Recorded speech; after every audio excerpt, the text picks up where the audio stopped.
Field. This is the Ogden Raptors Professional Baseball Network. Live video coverage is available on Home Team Network. Audio streaming is available on YouTube, and fans inside the ballpark can listen on 88.9 FM. From Lindquist Field, Ogden Raptors on the air. Home Team Network, YouTube audio.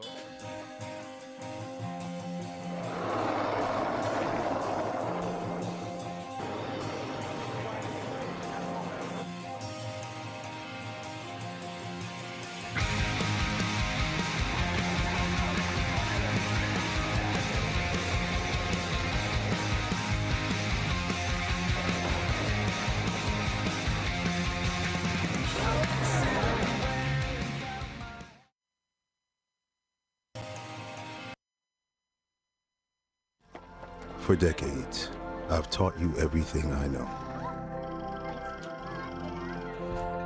But only you can prevent wildfires.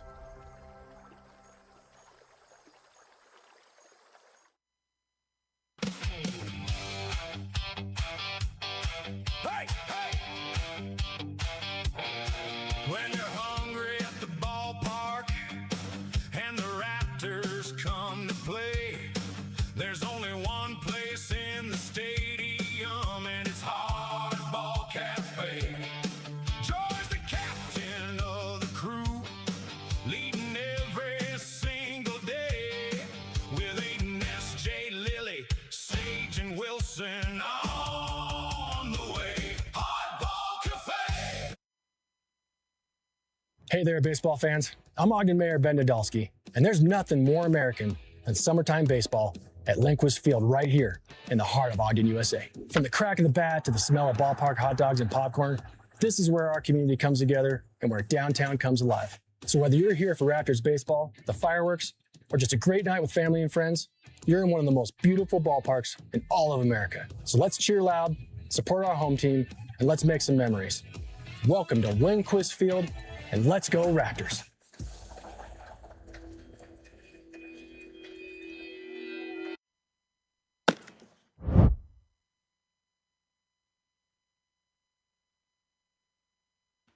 Welcome into the Ogden Raptors Broadcast Network. Arden Locke and Tyson Whiting, and we have a lot of baseball on the way for you today. So, if anyone was unaware, last night, Game 5 was scheduled to be played between the Yuba-Sutter Freebirds and the Ogden Raptors last night, playing as the Utah Fry Sauce on a Saturday. We made it through 2.5 innings of that game before it got called due to lightning, got postponed due to lightning. So the rule there is 30 minutes postponement after every strike. We were looking like, okay, hey, maybe we might get going again. About 15 minutes after the postponement, we basically had the closest to a monsoon that I have ever seen here in Ogden, Utah. Just a straight downpour, sheets of wind coming down. The game was ultimately postponed to today. So today at 11 a.m., we are going to be picking up the game between the Fry Sauce and the Yuba-Sutter Freebirds. The Fry Sauce are going to switch back over to playing as the Ogden Raptors. So, interestingly enough, we might have the first personality switch, identity switch in a game. Sybil Shepherd Day. Exactly. So the Ogden Raptors will be playing as their normal identities here today.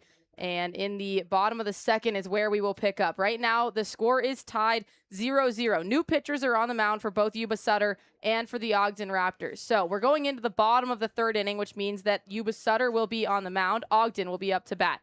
Yuba-Sutter's pitcher is Tristan Wolf. He is a reliever for the Yuba-Sutter Freebirds and has already been used a couple times in this series. Remember, he is that scoreboard operator and clubhouse manager turned pitcher who came over from the Jackalopes and now serves as a really reliable pitcher for the Yuba-Sutter Freebirds so far in this series.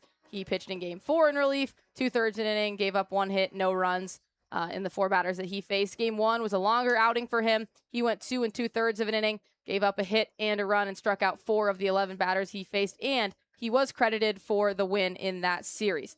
Now, when we get to the top of the 4th inning, the new pitcher for the Ogden Raptors is going to be Chase Chapman. Now, remember, Chase did already come out and start a game in this series. He started in Game 2. That was that 12-6 loss that the Raptors took. He went 4 innings, gave up 9 hits, 7 runs, 6 of them earned. had 4 strikeouts and gave up a home run and was also the losing pitcher in that game.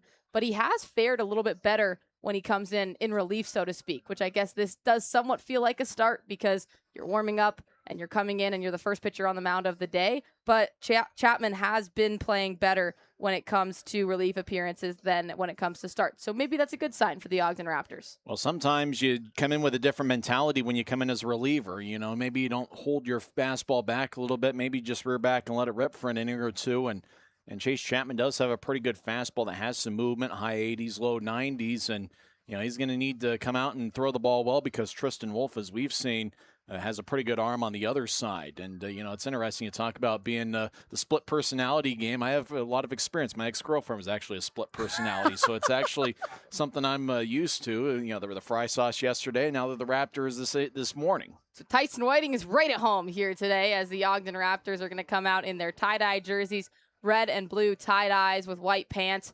Later today, they're going to come out in their stitching jerseys, which are those red, white, and blue jerseys with the pinstripes or the stitching down the legs that look like the baseball. The Yuba-Sutter Freebirds are in their teals to start the game in game 1. That is game 1 of this doubleheader, I should say. That is what they were wearing last night.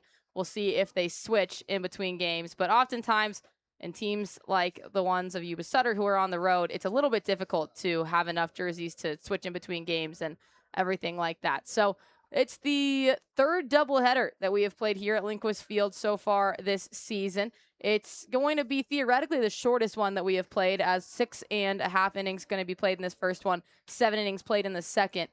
Last doubleheader, they never started the first game back in the day that it was supposed to be played, which allowed the game to be adjusted to a 7-inning game. So they played 2 7-inning games. Because Game 5 started as a 9-inning competition, they have to end it that way. But the good news, like I said, we've already made it through 2.5 innings. Kind of a tough break for the Raptors, knowing that Jason Schaaf has been outstanding all year, and he's somebody that normally would give you 6 or 7 innings just about every time out. Unfortunately, was only able to go 3 because of the rain, and so that's kind of a tough break for the Raptors, knowing that he just got a pretty good workout in yesterday, but it's going to end up with a no decision.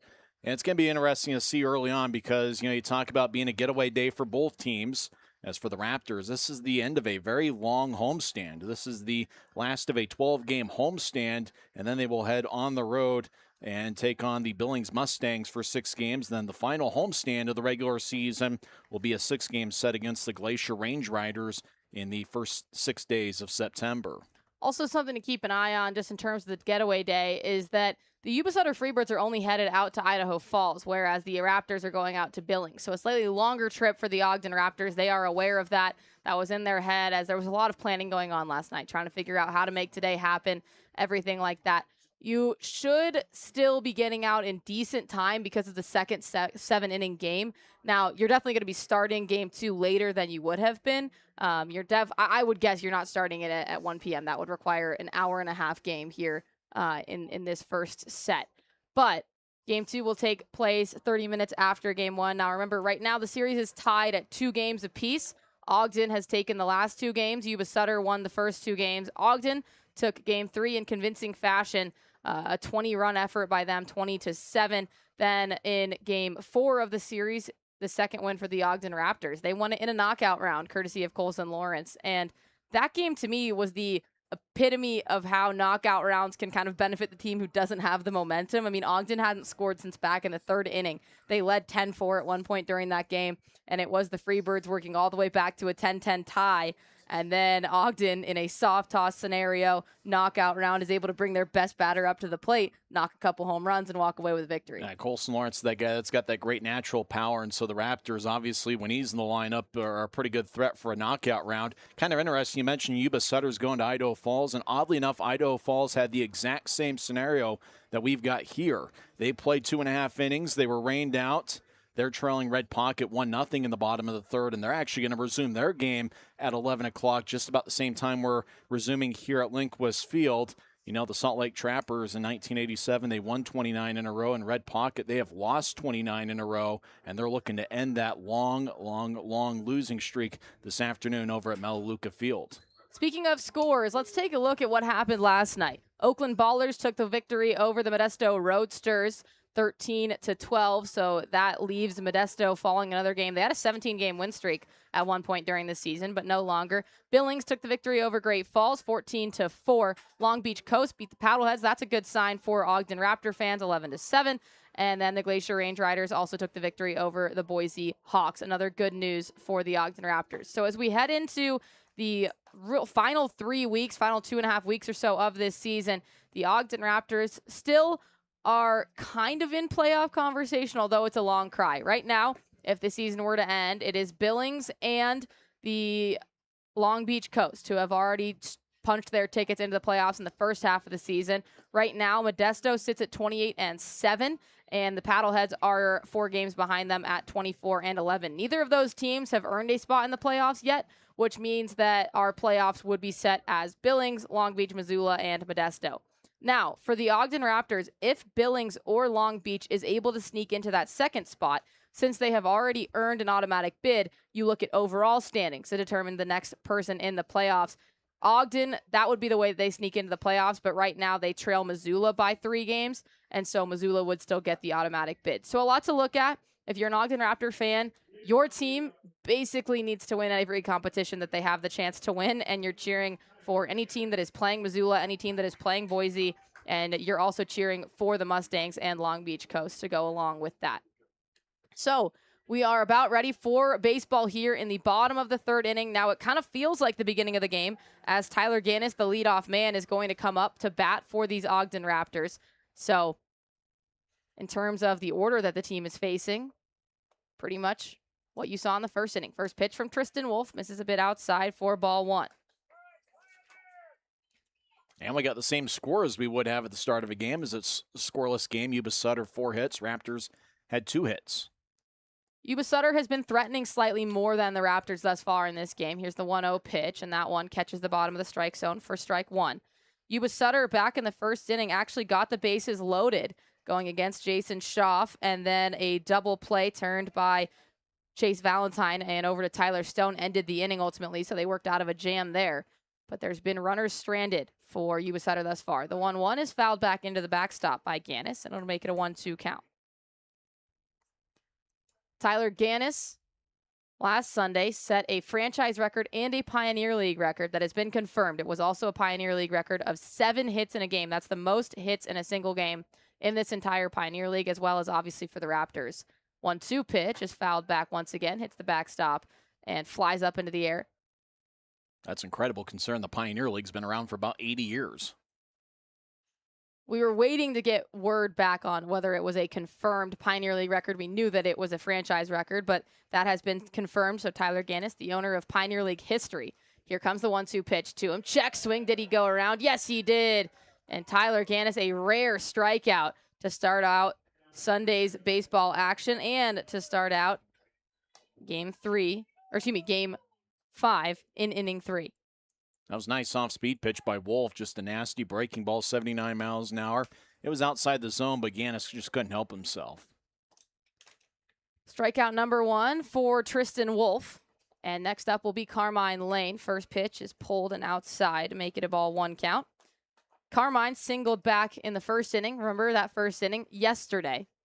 Singled into right field, but then ultimately got stranded on base. The Raptors have stranded 3 base runners so far through 2 innings. Here comes the 1-0 pitch to Lane, inside at his knees, ball 2. Carmine is coming off of a day yesterday that was honestly just surprising for him, as he wouldn't put together a lot of at-bats. 1 for 2, had 2 walks, which is why he's only had 2 recorded at-bats, as the next pitch misses outside as well to make it 3-0. But if you go back to Thursday's competition, he went 5 for 6, contributed 6 RBIs, had a double and 2 home runs. So a great day for Carmine on that one. The 3-0 pitch catches the outside of the zone to make it a 3-1 count. Tristan Wolf has had success thus far against these Raptors. They've only scored 1 run against him in 3 1/3 innings pitched. 3-1 pitch, misses just a hair inside. Carmine Lane was questioning on if it was going to be a ball or a strike. He stood in the batter's box for a second, and then once he got the call to do so, trotted down towards first base for the first base runner of this resumed Game 5. Interesting to see Wolf go off speed there, 3-1, knowing that Lane's a pretty good fastball hitter, and he didn't want to give him that fastball and that fastball count. So now it'll bring up Chase Valentine, 3-hole hitter. Open stance, just wiggling back and forth. First pitch misses a hair outside. First 3 batters that Wolf has faced, his first pitch to him, have all missed outside. Beautiful weather today, not a cloud in the sky. Big change from last night with those sheets of rain coming down. The 1-0 pitch to Valentine, right down the middle, called strike 1. I was talking to some fans this morning. 11 a.m. game is the earliest game that we have played here at Lindquist all season long, and they said that arriving to the ballpark today, they've been season ticket holders almost their whole lives, and never has their seat been in the sun.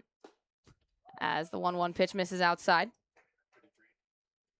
So if that gives you any indication of how early we're playing, the angle that the sun is hitting is one which a lot of Raptor fans have yet to experience in their time being a fan.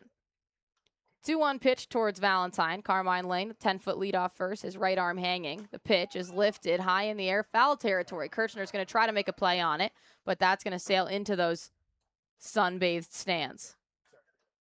Very slow pursuit of the foul ball. A couple tortoises going after it. For anyone who wasn't tuned in last night or anyone who doesn't have a perfect memory, the infield for the Yuba-Sutter Freebirds is Andrew Kirchner on first, Lopez on second, Devin Dixon at short, and Isaac Nunez at third. Devin Dixon has been a brick wall in the 2 games that he has played thus far in this series, covering a lot of ground out there at shortstop. 2-2 pitch to Valentine. He chases one that was probably 2 feet up and out of the zone. He's going to want that swing back. But it's 2 strikeouts for 2 outs in this bottom of the 3rd inning for Tristan Wolf. Got 2 strikes, and you look to protect at anything close, and sometimes you just get a little bit too anxious. And he was just a little anxious there and swung at a pitch that was about probably over his head. Chase Valentine striking out, and it brings up Colson Lawrence, the hero from a couple nights ago with those 2 home runs. He fouls the first pitch back into the backstop for strike 1. Ed Campanello is the hitting coach for the Ogden Raptors as well as their manager. And he always tells the guys, you know, if you have to bring your hands up, it's a ball every time. 0-1 count to Colson Lawrence, open stance. More weight on his back foot than his front. Here comes the pitch from Wolf. That one misses a bit up high, ball 1. Kyler Stancato is the first base coach for the Raptors today. This is his last day in a Raptors uniform. He's headed out back home after this game today. 1-1 pitch is fouled away. Dylan Wilkinson also in his last game as a Raptor for the season. He got a coaching job, I believe, back in his hometown that he's flying out to tomorrow. 1-2 out against Colson Lawrence after those 2 foul balls. Wolf looking to go 3 for 3 on strikeouts for 3 outs in the bottom of this 3rd inning. Here comes the pitch. That one misses outside, bounces away from Ortega, but Carmine Lane will stay where he is at first base. So Stancato going back to the state of Washington. Actually learned earlier this year that his uncle is Mike Blowers, a former Seattle Mariners third baseman, a longtime former Mariner broadcaster. Would have loved to see Stancato out there a little bit more this year. Obviously, still holds the best batting average on the team, but an injury in the beginning of the second half of the season sidelined him. Here comes the deuces count. Colson Lawrence grounds this one up the 3rd baseline, but it is foul. So we'll do deuces once again. Remember, deuces is that 2 balls, 2 strikes, 2 outs. Sparse crowd, but that is to be expected on an 11 a.m. game on a Sunday. A lot of people have other plans Sunday morning, but I'm sure that we'll fill up for, it's the 7th to last home game. Check swing. Did he go around? No, he did not. So Colson Lawrence has worked his count full as he lays off of a sweeper that went away from him. That was one of those where Lawrence saw Gannis chase that earlier, and Lawrence had known, especially with 2 strikes, to see that sort of spin and the pitch moving that way, to just take it. Good take by Lawrence. Especially a guy who leads the team in strikeouts. Good take, and he fouls the next one off as well. So Lawrence doing a good job staying alive. I've been informed that the ball kid that I was talking about last night, his name is Phoenix. He is the child of one of the host families here, and he remains my favorite person out on the field. Payoff pitch. Carmine Lane will be running on the pitch. Colson Lawrence standing ready. The kick and deal from Wolf is outside, and that is a walk issued up to Colson Lawrence. Well managed at bat there by Colson. Haven't seen a ball in play yet. Strikeout, walk is the 4 batters here, and we'll see if Gio Ferraro can put the bat on the ball and get it in play. Gio Ferraro hoping to break that trend, as if he does follow it, that would mean the end of an inning and runners stranded on first and second. The left on base stat has been a pretty good indication of whether the Raptors are going to win or lose in this series. Back in game 2, 13 runners left on base. First pitch to Gio Ferraro, works up and in on his hands for ball 1. So many games are won and lost that way. You know, can you drive in those runners with scoring position? And especially in close games in the Pioneer League, that's going to decide a winner just about every time. 1-0 count to Ferraro. Wolf's pitch paints the outside of the zone. A lot of movement on that pitch. Over 8 inches right to left. I guess it's Wolf's right to left. Our left to right here in the booth. Always got to clarify that. 1-1 pitch from Tristan. That one down in the dirt. Ferraro moves his bat in a way that told you he was thinking about it, but he held back. Ferraro did not play in the first 2 games of this homestand as he was nursing himself back to health. That homestand started, remember, back against the Idaho Falls Chuckers as the 2-1 pitch misses up high. So Ferraro has now played in, this is going to be his 9th straight game since missing those first 2 games. Both these teams, 12 games in 13 days. Here comes a 3-1 pitch. And that one misses a bit outside, and that's another walk issued up by Wolf. So now the bases are loaded. 2 outs. So not entirely disastrous situation for Yuba-Sutter, but it is the most threatening that the Raptors have done thus far today. Or in this game, I should say. Good patience by the 3 guys that walked, and interestingly enough, in both of the strikeouts, there were pitches outside the zone that the Raptors chased on. So for Tyler Stone, you got to be patient. You got to make sure you get a good strike to hit. Tyler Stone, the left-hander, comes in. First lefty faced today by Tristan Wolf, the right-handed pitcher. First pitch catches the outside of the zone for called strike 1. Just based on visuals, I think that our home plate umpire is Steele Rogers. He's been part of our crew for the last 12 days. 0-1 pitch is swung on and missed as well. Pretty much the same location as the last pitch. Just towing the outside of the zone. So now it's 0-2 against Tyler Stone. Raptors have left 3 on base stranded already through 2 innings, trying not to double it and make it 6. Stancato trying to do what he can do to avoid that 0-2 pitch outside. Good decision by Wolf, though, as he's gotten 2 strikes on the outside of the zone already, and both of his strikeouts have been pitches outside the zone. Might as well see if we can get Stone to chase. So now 1-2 count to the powerful left-hander, Tyler Stone. Wolf towing the rubber right in between first and third. The pitch is fouled back. Tyler Stone during batting practice is truly a sight to behold. On soft toss, I mean, he is launching the ball into the stratosphere. I was watching it from the outfield the other day, and it was crazy. 2 outs, 1-2 count, bases loaded, outside, ball 2. I will say I also caught one of Tyler Stone's fly balls out in left field. I was very proud of that. I'm still using my glove from back when I played Little League baseball, so the ball takes up about half the glove when you catch it. But you're able to catch it.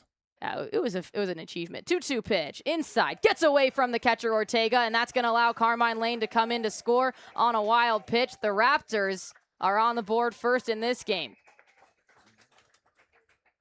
Well, Wolf's been a little bit wild here so far, and the Raptors have taken advantage of it. Not a single ball in play, but the Raptors have the first run of the game. The count is full after that ball. Runners are on second and third now for Tyler Stone. They're going to be going on contact, however, because of the 2 outs. Lawrence, a lead off of third. Ferraro on second. The pitch swung on, hit foul out of play, and we'll do it again. Wolf has been pretty wild this season. In 50 2/3 innings, he has walked 48 batters, and that includes the 3 today. Surprisingly, though, he had been pretty good with control in this series, had only walked 4 coming into this game. As you said, Tyson already walked 3.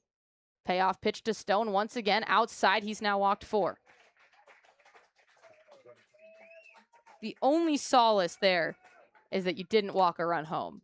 That's right. But the unfortunate part is a wild pitch allowed the run to come already home. came home. And you know that both clubs want to make sure that the first pitcher that comes out works quite a ways. You know, with Chase Chapman being a normal starter, you know that he could probably go 5 or 6 innings here. And even though Wolf, is a guy that has been coming out of the bullpen often. In fact, this is his 43rd appearance, and none of them are starts. And so they're hoping he can go 2 or 3 innings here as the pitching coach flips some dirt towards the foul base side, as there's probably a little bit of frustration knowing that they want Wolf to go multiple innings here, and he's having a tough time getting out of the first inning that he's thrown, as he's already made 36 pitches. That's Frank Gonzalez. He's going to walk back to his dugout pretty frustrated, and it'll bring up Cole Jordan up to bat. Jordan, the 7th batter to come up to bat in this inning. First pitch, down in the dirt, gets past Ortega again. Coming home is Colson Lawrence. 2 runs have scored on wild pitches now. Super surprising as well. This is not a fault of Max Ortega at all behind the plate, but Tyson, you and I have been talking all week long about how much of a brick wall Ortega had been back there. Those pitches just a little bit too far outside for Ortega to even get a read on. Even a brick wall would have a tough time with that one. It just, the ball gets a little bit too far to the right, and really no catcher can block balls like that. 1-0 pitch misses up high, so now a 2-0 count. And Tristan Wolf's ratio right now between balls and strikes is definitely in the ball side favor. Here's the 2-0 pitch. That one does paint the bottom left corner of the strike zone, inside corner for the righty Cole Jordan. And of course, as he nears 40 pitches this inning, fatigue's probably setting in. And it isn't like it's 95 degrees out there, but it is kind of a decently warm late morning. It's a quick turnaround, too, as the 2-1 pitch comes in, and Cole Jordan lifts this one to right field. Going over to his right is Zeb Rose, and he'll make the catch for the final out of the inning. So the Ogden Raptors put 2 runs on the board in this resumed Game 5, bottom of the 3rd inning. Don't put a ball in play. 4 walks, 2 wild pitches, and it's a 2-0 lead for the Ogden Raptors as we head into the top of the 4th after this break on the Ogden Raptors Broadcast Network.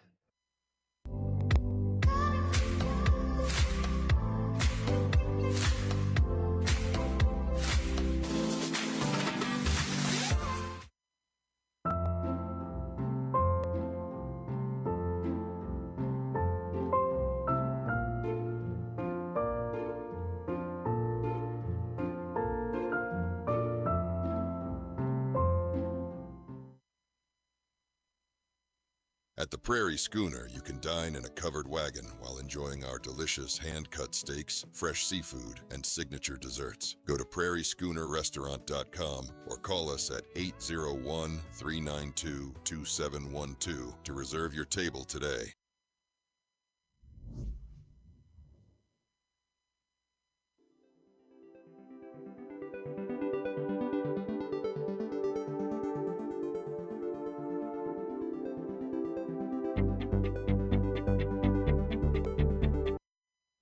We are big enough to where we have established processes and procedures to protect you, but we're small enough to where there's still an owner involved in the day-to-day operations to ensure that we don't lose that personal touch.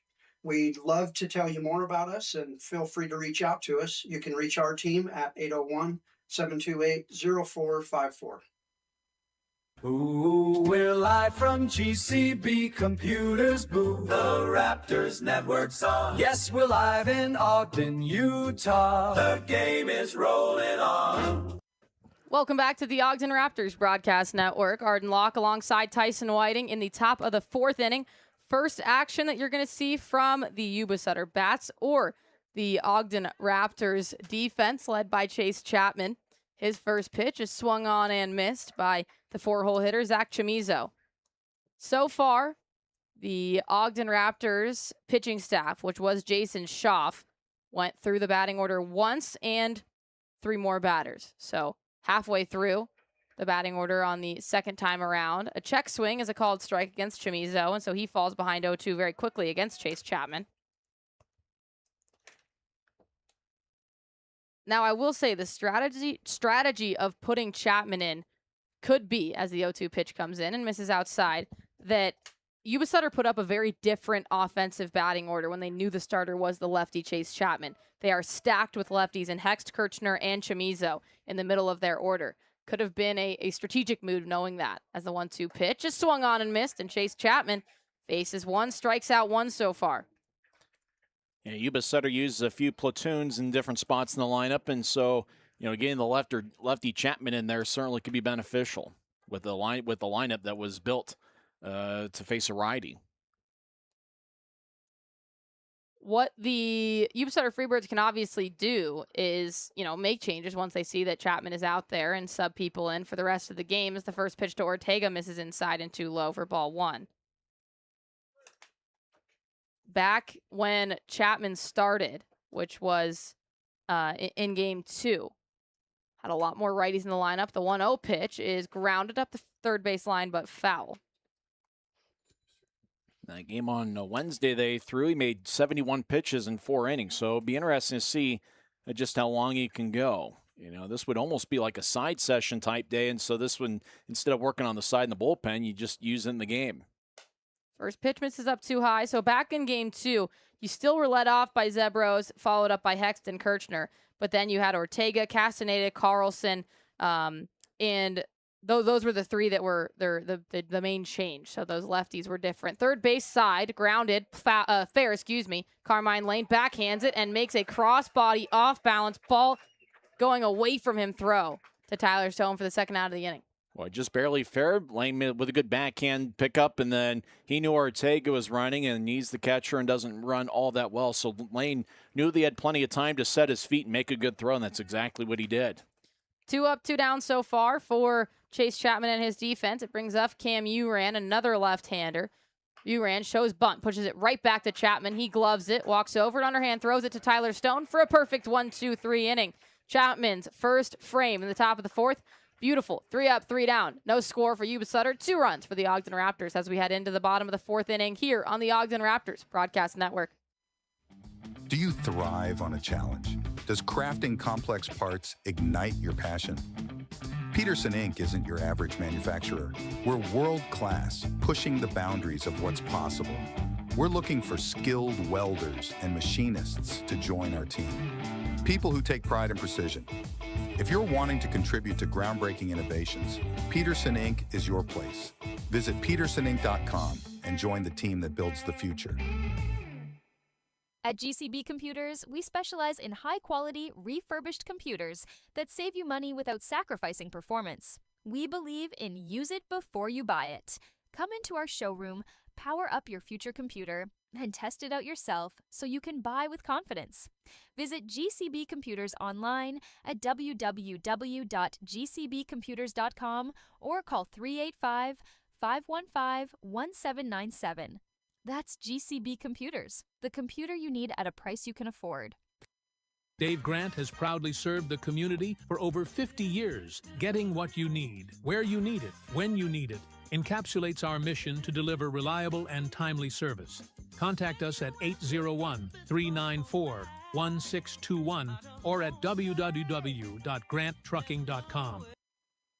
Welcome back from the break. Tonight's broadcast is presented on the Home Team Network for live video streaming, on YouTube for audio-only coverage, and on 88.9 FM for In the Park Radio.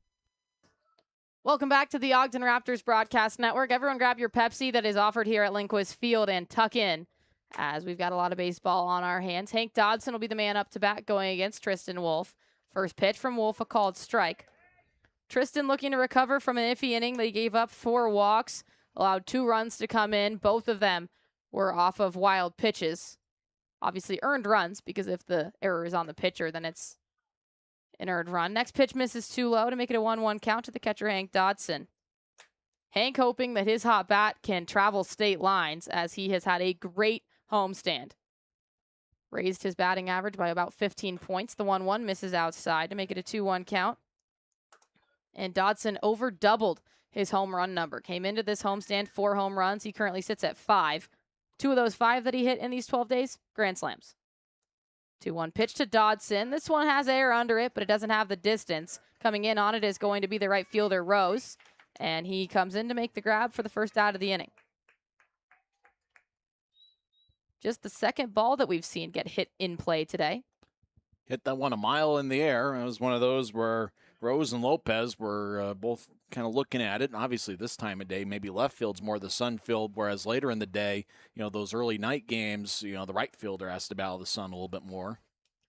Dylan Wilkinson steps up to bat.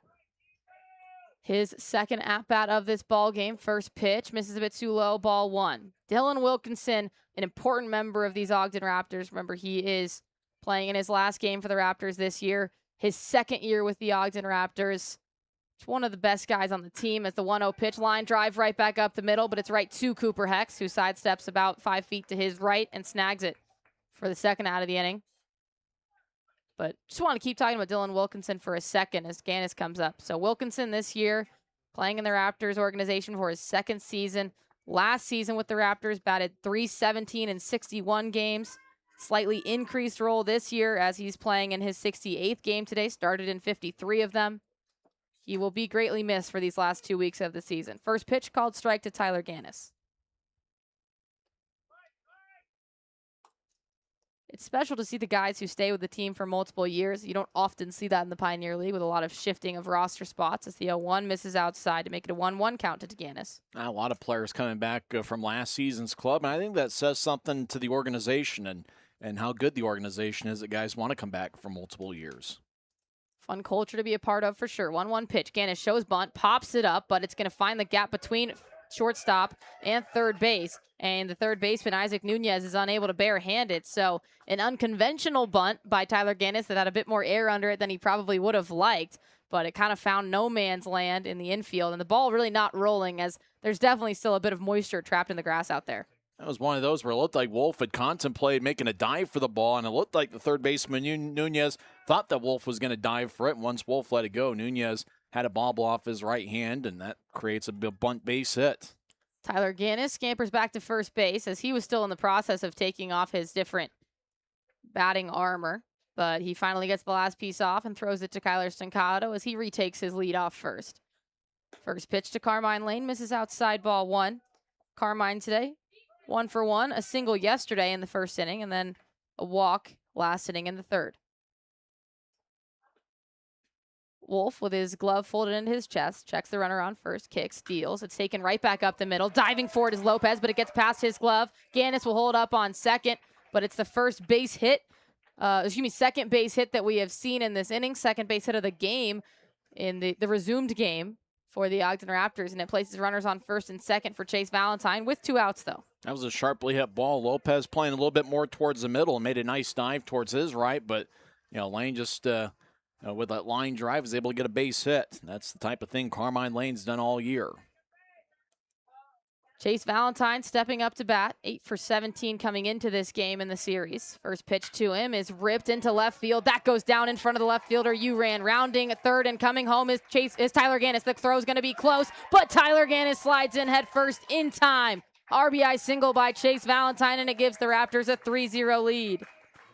Valentine jumped on that pitch, lined it into left field, and looked like it was going to be a close play. Good throw by the infielder. Might have made it close, but Gannis was able to score with good speed. So that moves Carmine Lane on to second, Chase Valentine on first.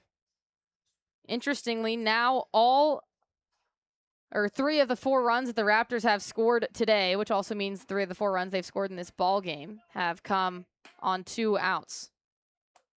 2 of 3, excuse me. First pitch, misses outside to Colson Lawrence. Colson was part of those 4 walks in the last inning. Next pitch to him is flied high in the air, but out of play, foul.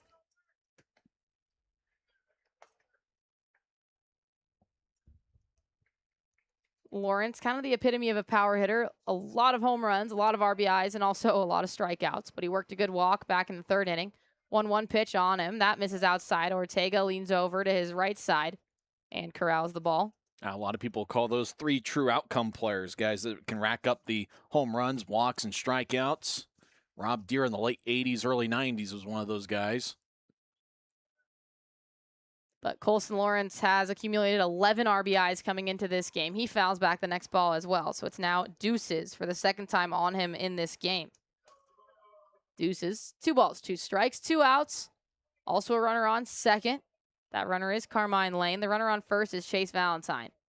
1 run has come around to score in the bottom of this 4th inning. Raptors lead at 3-0. 2-2 pitch. Swung on and missed. Strikeout for Tristan Wolf to end the inning. But the Raptors do add another run to their tally 3-0 in favor of the home team as we head into the top of the fifth after this break on the Ogden Raptors Broadcast Network.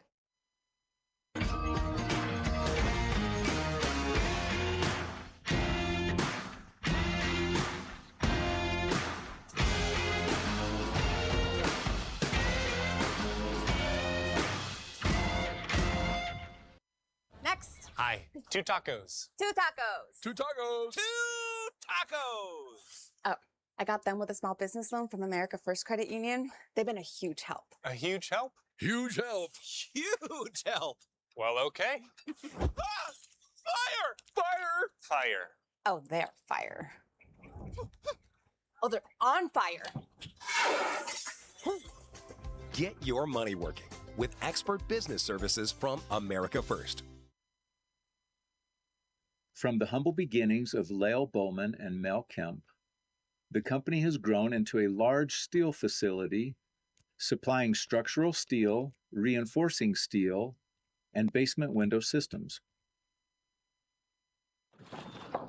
Your toe chains are a little loose. Could spark a wildfire. Thanks a lot. Anytime. You should check out SmokeyBear.com. They've got a bunch of tips on wildfire prevention. Only you can prevent wildfires. This broadcast is the exclusive property of the Ogden Raptors Baseball Club and the Pioneer Baseball League. Any rebroadcast, retransmission, reproduction, or other use of this broadcast without the express written consent of the Ogden Raptors and the Pioneer Baseball League is strictly prohibited. Welcome back to the Ogden Raptors Broadcast Network. Top of the fifth inning. And Chase Chapman comes in for his second inning of work. Remember, Jason Schaaf started this game yesterday, postponed due to weather. And then you've got 2 new pitchers on the mound for both teams. First pitch from Chapman, called strike to Devin Dixon.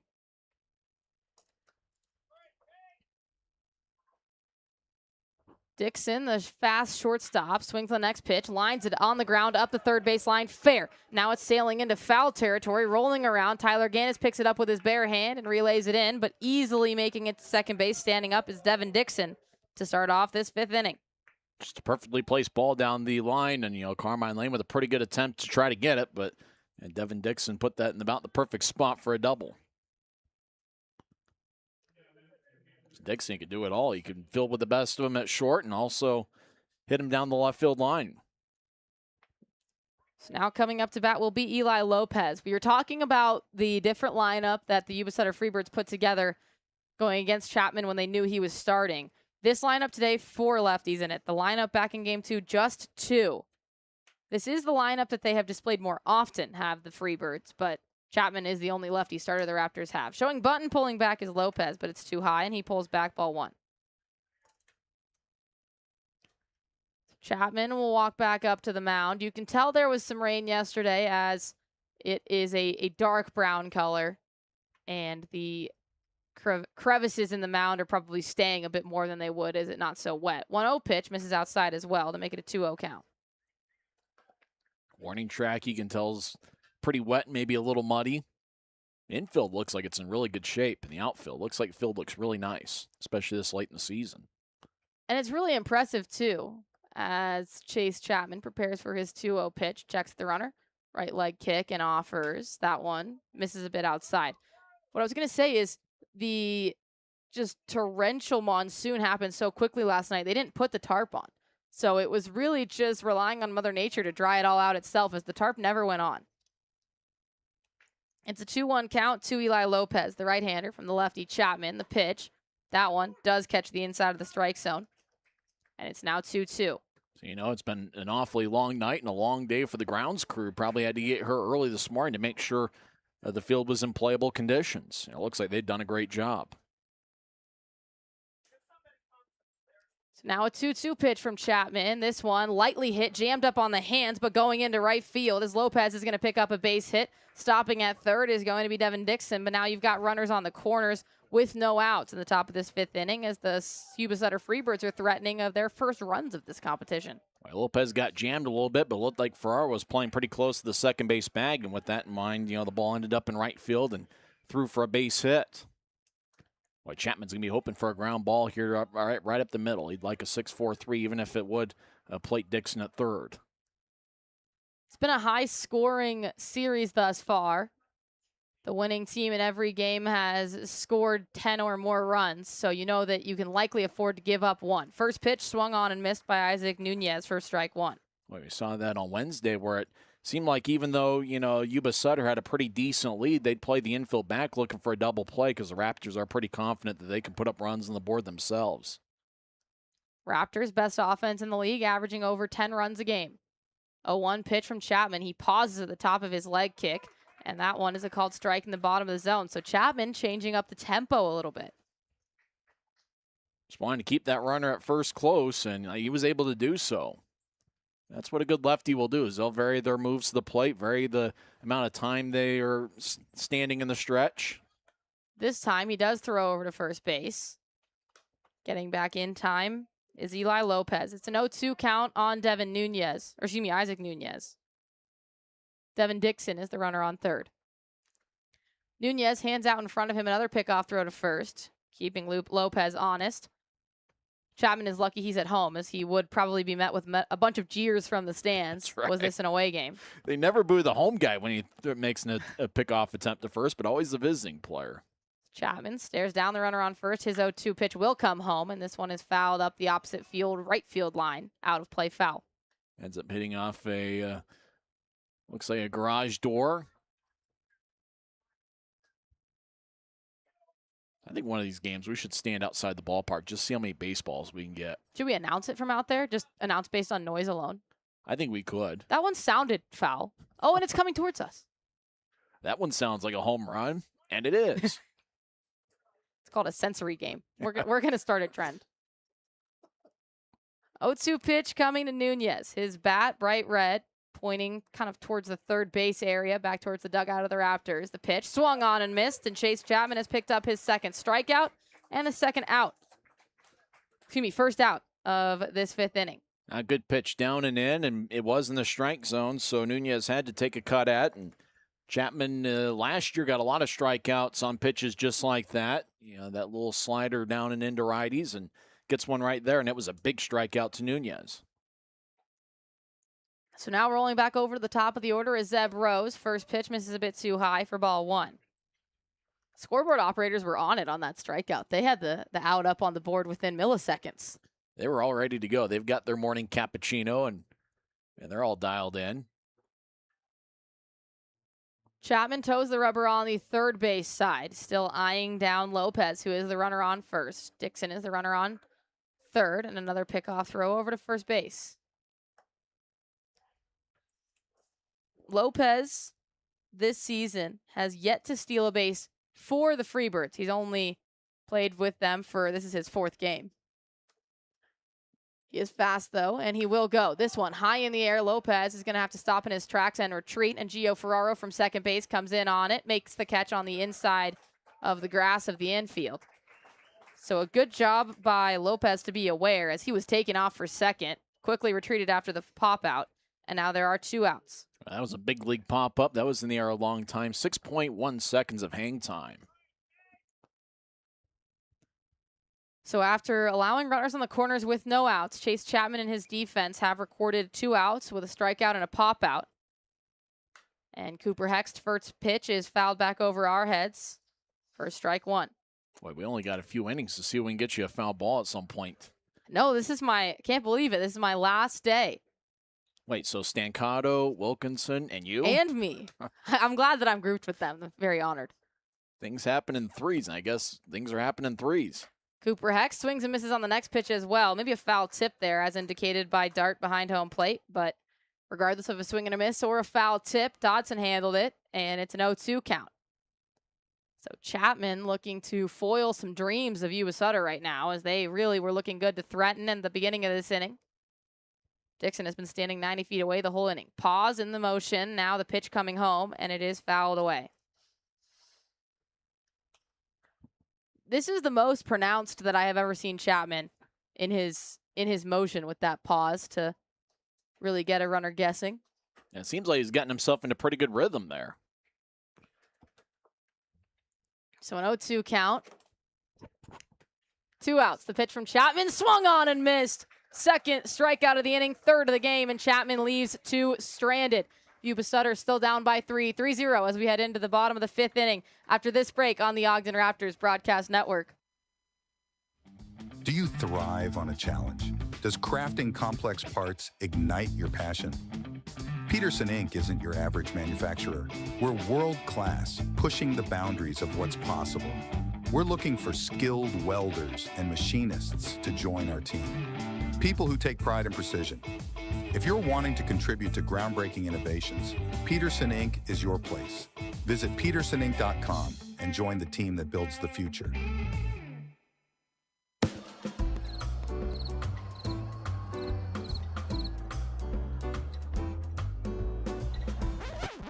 Don't be a bench warmer. Call the insurance center so that you can get on the field and have a good time and get your insurance done properly. Go Raptors!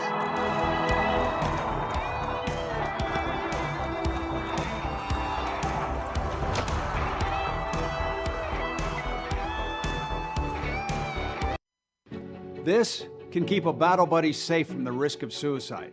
I get it, it's just a phone. But when you call a friend, you show that you care, which can help them fight their inner battle. Now drop and call 20 people.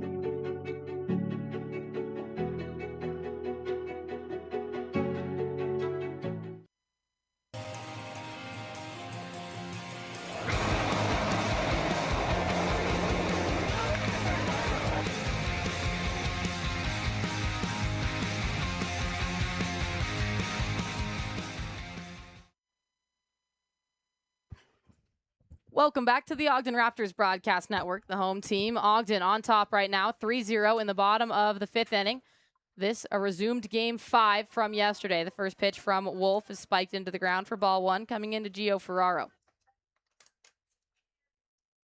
Arden Locke and Tyson Whiting here with you on a lovely Sunday morning, earliest we have ever been at Lindquist all season long. Here comes the 1-0 pitch to Ferraro. He unloads and misses. Strike 1. Like Christian Griffin's now coaching at first. The Raptors pitching coach. I'm telling you, we have more variability in our first base coaches than any team I have ever seen. 1-1 pitching coming from Wolf. He toes the rubber on the first base side, and he pulls that one out of the strike zone for ball 2. So Stincato started the game. Now Christian Griffin. Well, Griffin looks like a real first base coach because he's twirling around the stopwatch in the first base coach's box. Looks like he's having a good time twirling it around. 2-1 pitch taken over the head of Lopez at second, and that's going to be a base hit, if not more, careening off the wall. Gio Ferraro's helmet comes off his head as he casually jogs over to second. Stand-up double to start the inning, and the Ogden Raptors offering up maybe a new doubles celebration as Ferraro chucked the grenade and covered his ears. And Christian Griffin, the first base coach, did a pretty good job using his entire body to motion Ferraro to get to second base. We've seen it a couple times this year. I want to test Christian Griffin's vert as he gets up over there on first base. He gets excited. That's about as hyped as I've seen a first base coach in many years.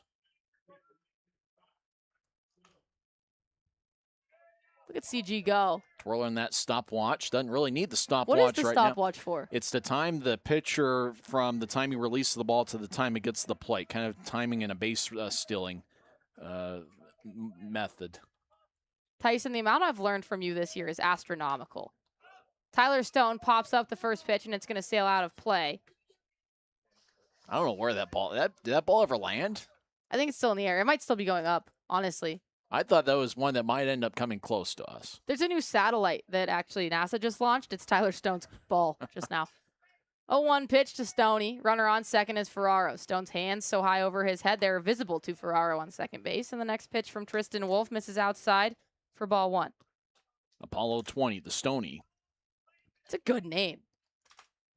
We should pitch that to NASA. I'm sure they'd listen. Two really well-informed people like us, Tyson. 1-1 pitch. Tyler Stone, this one up in the air, but going to be in fair territory. Going back to second is Ferraro as he knows this one's going to be handled. Third baseman, Isaac Nunez making the play. A little bit of a snow cone as Nunez didn't quite get a great read on that ball, and he had to extend his hand all the way over to his left side to make the snag. Now, that was weird because Dixon went to go cover third, and Nunez caught the ball exactly where Dixon was standing when the pitch was thrown. So Nunez and Dixon are talking it over. Nunez probably thinking, I could have easily covered third, and you could have had it right there as the ball ended up at the shortstop position. Good news for Yuba-Sutter. An out is an out. One out here in the bottom of this 5th inning. Cole Jordan up now. Ferraro sidesteps down the second to third base line. The first pitch towards Cole Jordan misses a hair inside for ball 1. Didn't miss by much. Griffin not really twirling the stopwatch as he's utilizing it right now. Wolf is pretty quick to the plate, probably a 1-2, 1-3 type. And when that's usually the case, a runner doesn't run. One out. Here comes the 1-0 pitch. Jordan grounds this one up the third baseline. Backhanded on a short hop by Nunez. He checks the runner. High throw, but Kirchner handles it at first. Second out of the inning is recorded, and Ferraro stays where he is at second. Great play by the third baseman, as that's a hard play. Up the third baseline on a backhand. Funky hop, and you know in the back of your head, you're always going to be checking the runner the second that you field the ball. Nunez is a pretty good fielder. Actually, before the game on Wednesday, he was using a flat glove just to soften up his hands, and looked like the flat glove came into play there as he was able to make a nice snag. Hank Dodson steps up to bat. 1 for 2 on the day. Single yesterday, and a fly out to left or right field today. This one to left field, pulled, but going to be foul. Had good distance.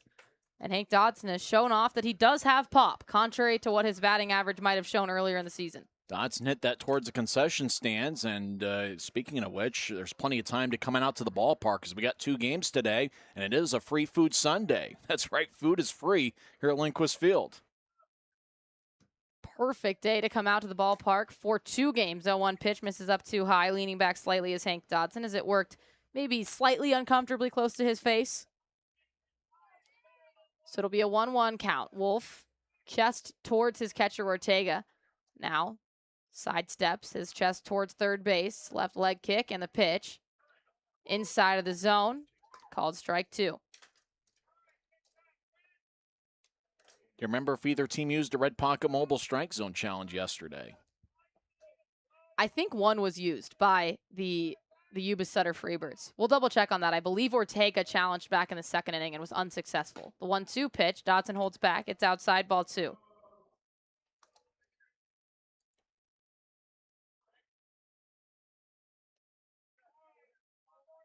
Deuces.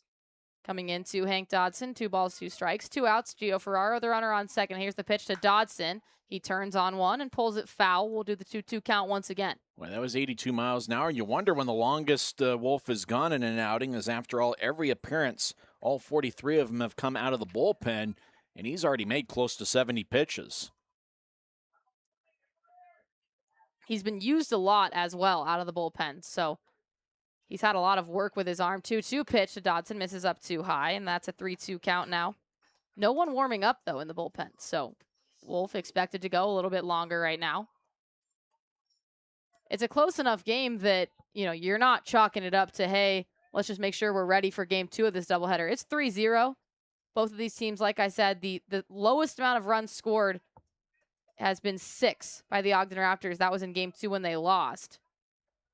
Lowest amount of runs scored by a winning team was 10. Here comes the payoff pitch, fouled back. And we'll do the 3-2 pitch again. There's my favorite ball kid, Phoenix. If you're watching HTN. If you're not watching HTN and you're on YouTube, Phoenix is probably 4 feet tall. He has a jersey on that I think would fit maybe Dylan Wilkinson, who is a, 23-year-old man. Couldn't find him a smaller jersey, though. I want to know if that's the jersey he was wearing yesterday, because I touched it after the game, and it was like a wet rag. Payoff pitch for the second time to Dodson with 2 outs. He hits this one opposite field, sailing and tailing out of play now. We'll do it once again. So Dodson making Tristan Wolf work as Tyson has alluded to. Getting you mixed up with a pitcher. That Tristan has already pitched 75 times.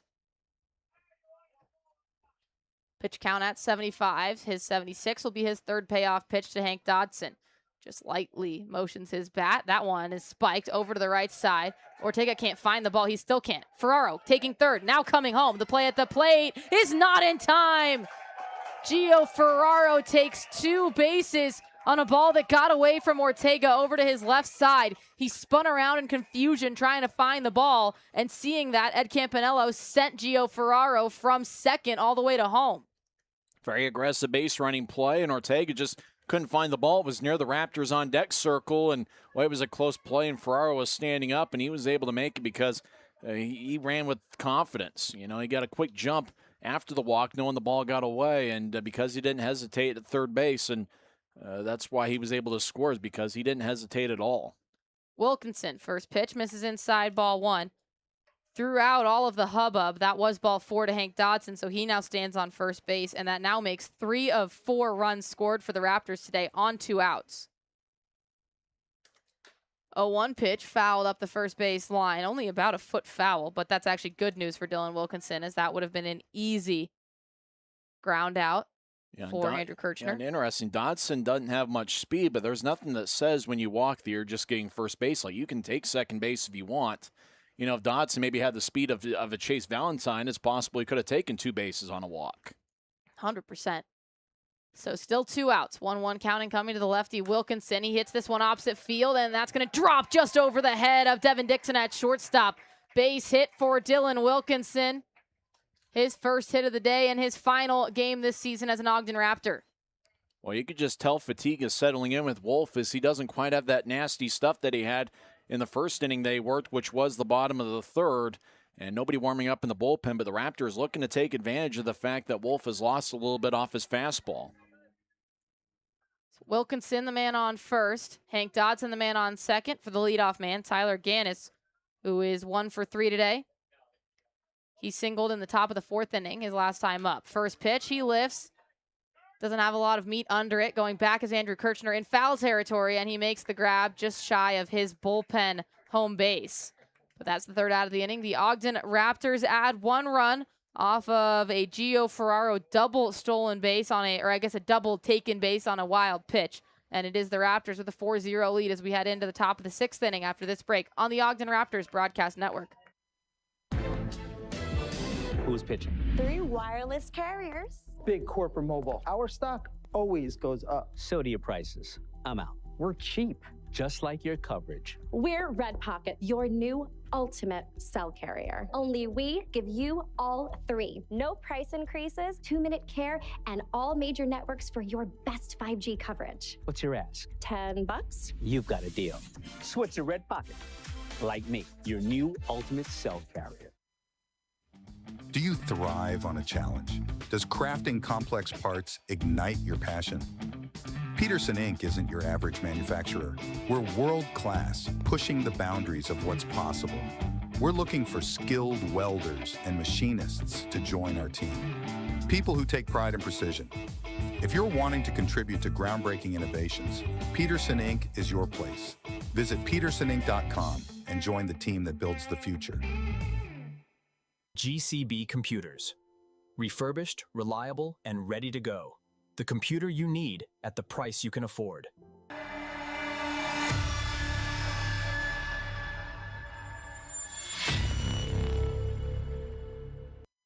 LWE has become an industry leader and performed new construction and retrofit work to companies in several industries.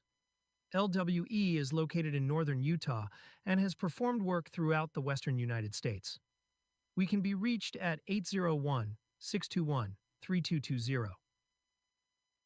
Hey gang, you're watching Ogden Raptors professional baseball right here on the Raptors Baseball Network. Ciao, baby. It is the Ogden Raptors up 4-0 as we enter into the top of the 6th inning on a resumed Game 5 that started back on Saturday evening and then was postponed due to weather. First pitch from Chase Chapman is fouled back by Andrew Kirchner, one of those 4 left-handers in the lineup going up against the lefty Chase Chapman. But Kirchner has faced Chapman, as he was one of the 2 lefties in the initial lineup that faced Chapman back on Wednesday. Next pitch misses outside, ball 1. Certainly a big inning for Chapman, knowing that he's going through the heart of the Freebirds lineup, the 3, 4, and 5 hitters in the lineup card. Within those hitters, as the 1-1 pitch is fouled away to make it 1-2. Kirchner bats .358. Then you have Chamizo, who hits .336. And then behind him is Ortega, who bats .389. Those are 4 of the top 5 bats on the team. You get a 2-batter break as the next pitch is fouled away and Kirchner stays alive. And you've got Eli Lopez, who, yes, he's only had 6 at-bats coming into this game, but he enters into the game batting .667.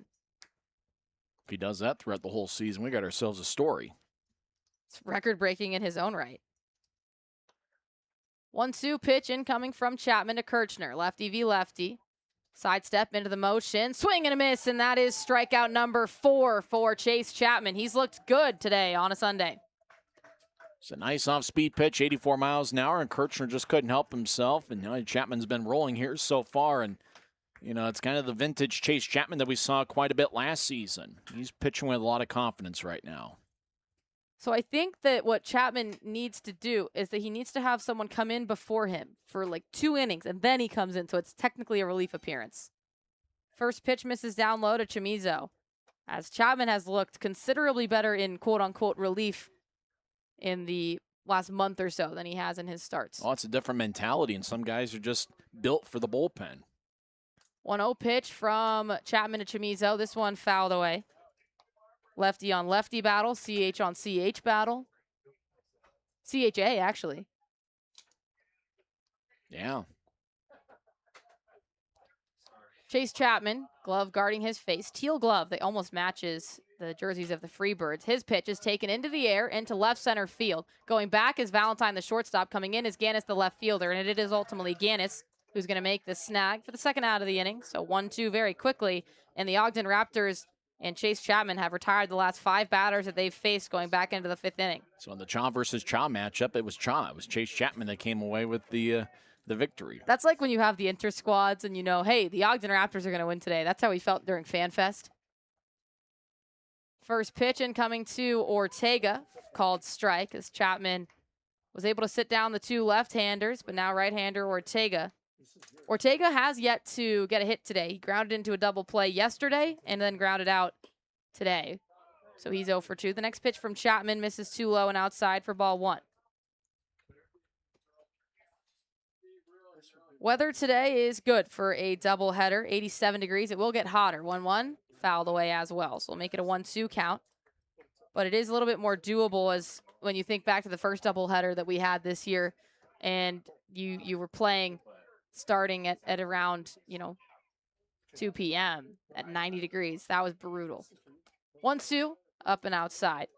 I will say that the thing about a doubleheader on a Sunday is you are really playing in the meat of the day, the meat of the heat. And both teams knowing they got to get on a bus afterwards. 2-2, fouled back, and Ortega stays alive by just the skin of his teeth, as he had maybe a centimeter of ball connected with his barrel on that pitch to stay alive. Oh, with Yuba-Sutter going to Idaho Falls and having an off day Monday, I got to give him some restaurant recommendations and things to do in Idaho Falls. You would know, obviously. 2-2 pitch, fouled once again. That goes off the head of Hank Dodson, but he seems to be okay. Ball kid Phoenix has switched dugouts and is now coming from the Raptors dugout. He picks up the ball. They've got a really nice, right near the Snake River there, they got a really nice walkway where you can either get a good jog or a run in or a walk. Very beautiful around that ballpark. 2-2 pitch once again, fouled away once again, and then we have a battle on our hands between Ortega and Chapman. Chapman has been winning the battle against Yuba-Sutter thus far. In now the 3rd inning that he's worked in, has only given up 2 hits and no runs. Here's a 2-2 pitch, swung on and tipped foul once again. Ortega went casting for one that was well outside the zone, but he's lucky that he had a wingspan to get a bat on that. A good 2-strike approach by Ortega. It looks like we got a dancing cat in the video board. I've seen that throughout the year, and I really don't know why. I'm not sure what it's for. It goes up there. Here comes the 2-2 pitch for now the 4th time. Chapman into a full motion, back right foot sidestep, pauses, and now the pitch. Foul back once again. I'm getting deja vu in here, Tyson. Ortega putting together a pretty good battle, and now the dancing cat's turned into, well, the cat's still dancing, but now they put on some clothes and doing an Elvis impersonation. I think that's a mouse now. Yeah, it is. It's like a Las Vegas Elvis dressed like a mouse. 2-2 pitch, swung on and missed. No! Oh my gosh, I got overexcited. Another foul ball. Well, Ortega just barely got a piece of it. Clipped enough that it just went straight down into the dirt, and it was blocked by Hank Dodson's leg. So we'll do it again. Now we've got a dancing turtle out in left field. Kind of looks like a Teenage Mutant Ninja Turtle of sort. 2-2. Ortega doing his own dance in the dugout, or in the batter's box, staying alive on a continued 2-2 battle. The pitch. Grounded up the middle. Chapman moves over to his left, misses the ball, and Gio Ferraro has to hustle in, but it was so softly hit on basically a swinging bunt that he couldn't get there in time. So Ortega wins the battle on an unconventional single. Well, it looked like Chapman had a good chance to get it. It was softly hit, but just couldn't come up with a baseball. Ortega doesn't run all that well, but once it hit the grass, it looked like the ball just kind of died on its way towards Ferraro. And Ortega, who doesn't run pretty well, I mean, you can count the number of infield hits he's had in the last 5 years on one hand, but yet he gets an infield hit. Chase Chapman didn't put, it felt like, a lot of speed into the retrieval of that ball. It's also hard because you're coming out of your motion, being a left-hander, your momentum is going towards let's say the Raptors dugout in this instance, and the ball went towards more of the first base side. So it is a tough play. First pitch misses outside to Cam Uran. So it's a 1-0 count. Lefty on lefty once again. This pitch misses too low, ball 2. Well, sometimes it's a hard hit ball, the pitcher will let it go, knowing that the fielder's probably got a good chance at it, but it was softly hit, and Chapman just couldn't get a glove on it. 2-0 count. Uran is facing Chapman for the second time today, but these are the only 2 times that he has seen Chapman, as he did not play in game 2.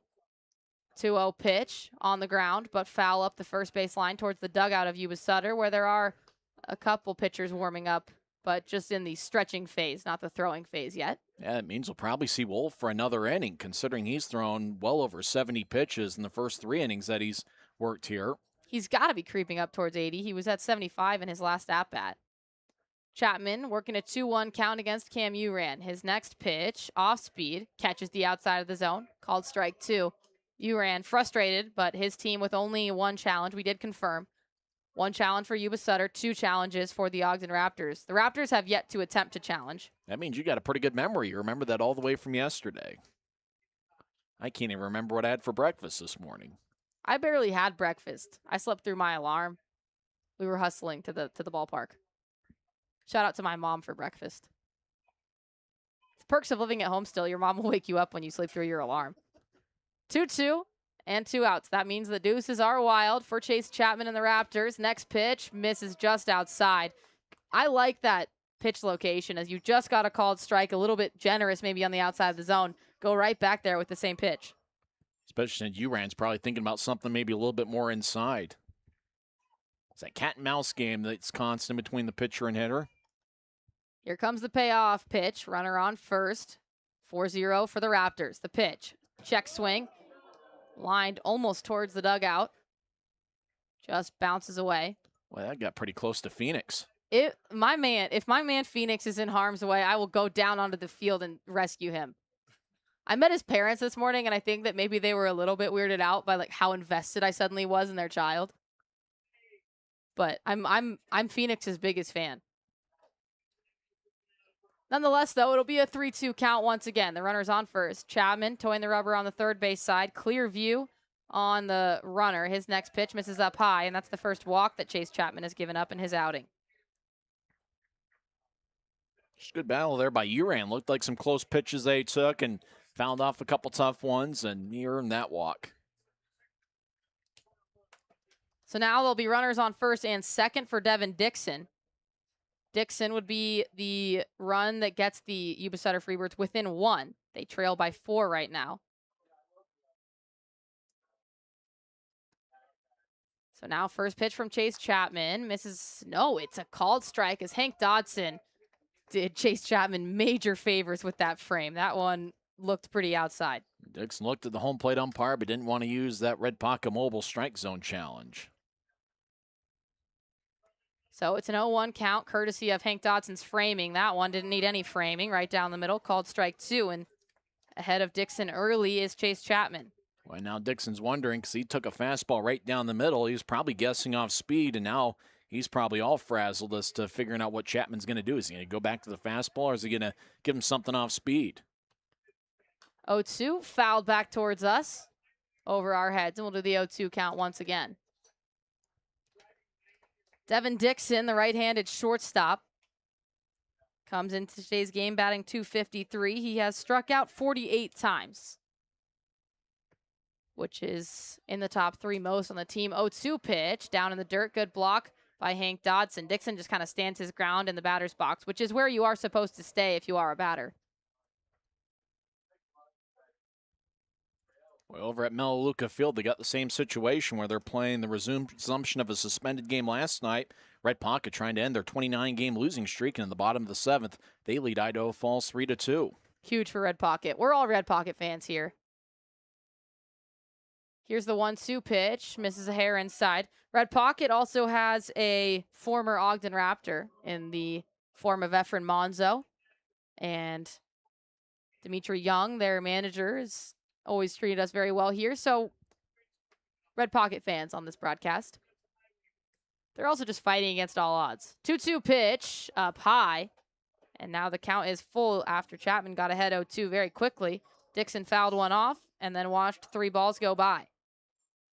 Sometimes that toughest outs to gets the third one, and Chapman just looking to find a way to dig deep here, as obviously he's probably towards the end here, considering that, he worked 71 pitches on Wednesday.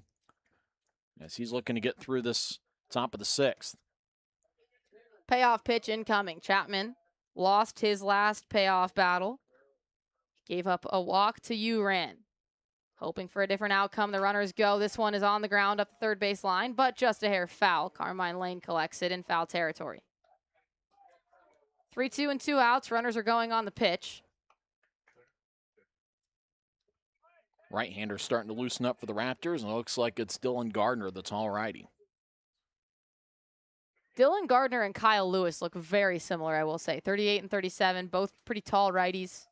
First and second in appearances for the Raptors, both relievers. A lot of similarities between those two. Payoff pitch from Chapman. Runners go. Swing and a miss. Strikeout number 5 ends the inning. 2 more runners are stranded for Yuba-Sutter. They're still scoreless. 4-0 in favor of the Raptors heading into the bottom of the 7th inning after this break on the Ogden Raptors Broadcast Network. Kier has evolved into a diversified general contractor with experience in commercial construction. Hundreds of projects throughout the Intermountain West attest to Kier's wide range of expertise in design and build. Kier Construction invites you to experience the difference. Call us at 801-627-1414. GCB Computers. Refurbished, reliable, and ready to go. The computer you need at the price you can afford.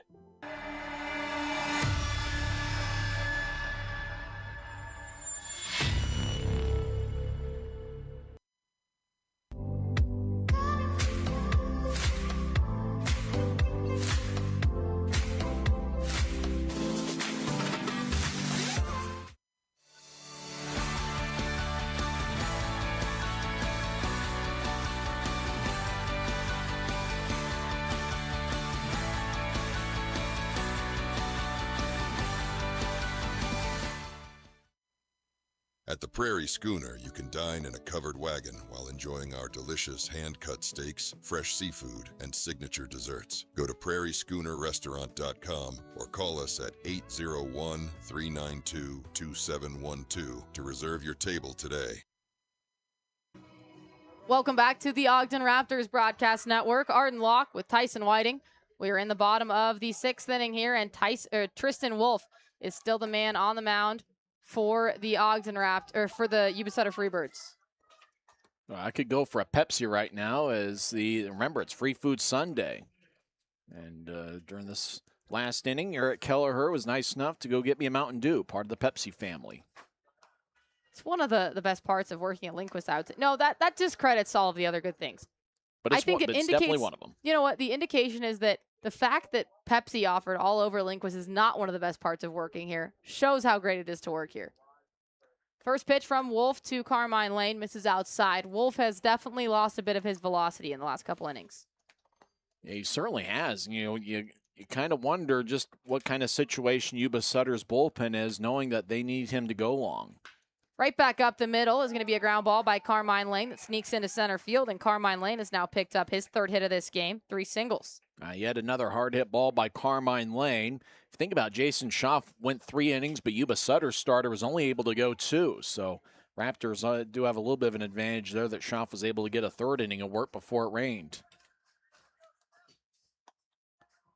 With Chase Valentine at the plate and a pretty good runner at first, you wonder if Ed Campanella is going to utilize a hit and run. The second baseman, Lopez, is right next to the second base bag, so there's a huge gap in the right side of the infield. First pitch is a called strike on the inside of the zone to Chase Valentine. Valentine enters into this at-bat, 1 for 3 on the day. For the series coming into this game, batting .471, which is better than his season average of .392. Here comes the 0-1 pitch from Wolf. Down in the strike zone, called strike 2. Valentine falls behind. So right-hander starting to loosen up for Yuba-Sutter. It's number 30. I don't have a number 30 on my roster sheet, so don't know who he is, but he looks like he's got pretty good size. And Dylan Gardner continues to loosen up in the Raptors bullpen.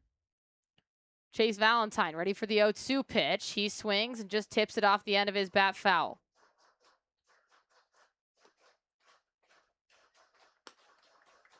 You know, the Raptors early in the season, they're a very aggressive base running club. We haven't seen them run nearly as much over the last few weeks. They did get gunned down a couple times early in this series, mainly on trying to stretch singles into doubles, not on stolen bases, but the arms of the Freebirds team have been showed off. This one lifted into left field, but it doesn't have the distance. Uran settles under it, makes the grab basically on the warning track, and Carmine Lane will retreat back to first base. Well, almost sounded like his bat broke there, and for Valentine, it was one of those. If he would have gotten a fastball, probably would have put it over the left center field wall, but Wolf took something a little off that, and Valentine kind of hit it the way Wolf threw it, and just kind of lofted it towards left field, and that change of speed was just enough for Valentine to get out in front of it. Bring up Colson Lawrence. Lawrence on this game, still searching for his first hit. 0 for 2, did work a walk and came around to score later. He chases one up in the zone on the first pitch, called strike, or not exactly called, but swinging, strike 1. Would have been a ball as it was too high. Wolf started the game throwing about 90, 91. Looked like that fastball is just 87. 0-1, 1 out. The pitch from Tristan misses too low, and it'll be ball 1. So Lawrence 1-1.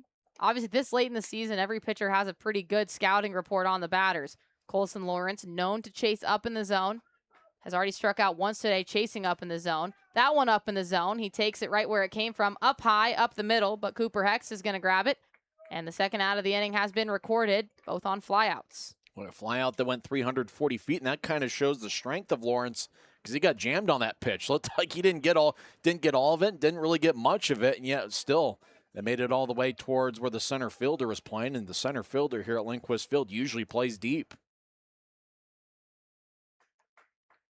What raw power Colson Lawrence has. No wonder why he won the knockout round on Friday. First pitch to Gio Ferraro. Misses up high and inside for ball 1. Runner is on first for Gio Ferraro. That is Carmine Lane. Gio hit a double to lead off the last inning and came around to score later. He fouls off the next pitch. So far in the game today, Ogden Raptors have scored on 3 wild pitches. 2 wild pitches in the third and then a wild pitch in the fifth that actually allowed Gio to score all the way from second. Unconventional to say the least. The 1-1 is unloaded on, but it just sneaks below the bat of Gio Ferraro for strike 2. Hard to believe. 3 of the 4 runs have been scored on wild pitches. The only one that wasn't was an RBI single by Chase Valentine in the 4th. Ferraro faces a 1-2 count as Tristan Wolf searches for strikeout number 4. Here's the pitch. That one's pulled outside to make it 2-2. I feel like we've had deuces in practically every inning today. It feels like it. Pretty much every half inning, and maybe multiple times in a couple of half innings, we've had deuces wild. So it's wild once again. Ferraro grips his bat with red batting gloves. He swings on this one. A line drive on the ground that is handled by Devin Dixon and given off to Lopez. That ball just skirted across the ground. It never even bounced. It kind of just glazed the grass the whole way to Dixon. But nonetheless, he fields it cleanly, ends the inning. Raptors scoreless for the first time today, but it is still a 4-0 lead in their favor. Dylan Gardner will be your pitcher when we come back for the top of the 7th after this break on the Ogden Raptors Broadcast Network. I had a couple of friends that had come here and they said that the education from the instructors was just really great. It was kind of between Davis Tech and here, and I decided to pick here because of the instructors. I've always loved hair, nail, and skin and all of those things, so I just thought it was a perfect career opportunity to be able to make my own schedule and do what I love. I really love doing men's haircuts, so that's probably my favorite. That and then just coloring's fun because you get to experiment and kind of create new things, which is always fun. It's fun because they're like our instructors and they teach us lots, but they've always become like our friends, and they're always like motivating us to do new things and challenging us and like really care about us individually and like what's going on in our lives at home, what's going on in our life at school, and they're just very compassionate towards us. I would say 100% do it, even if you're kind of on the edge, because you meet a lot of new friends, you make great relationships, and then it's just fun. You learn a lot of like life skills as well, which is great, but it's just overall a great program. I'm Callie Rasmussen, and I'm a cosmetology student here at OTEC.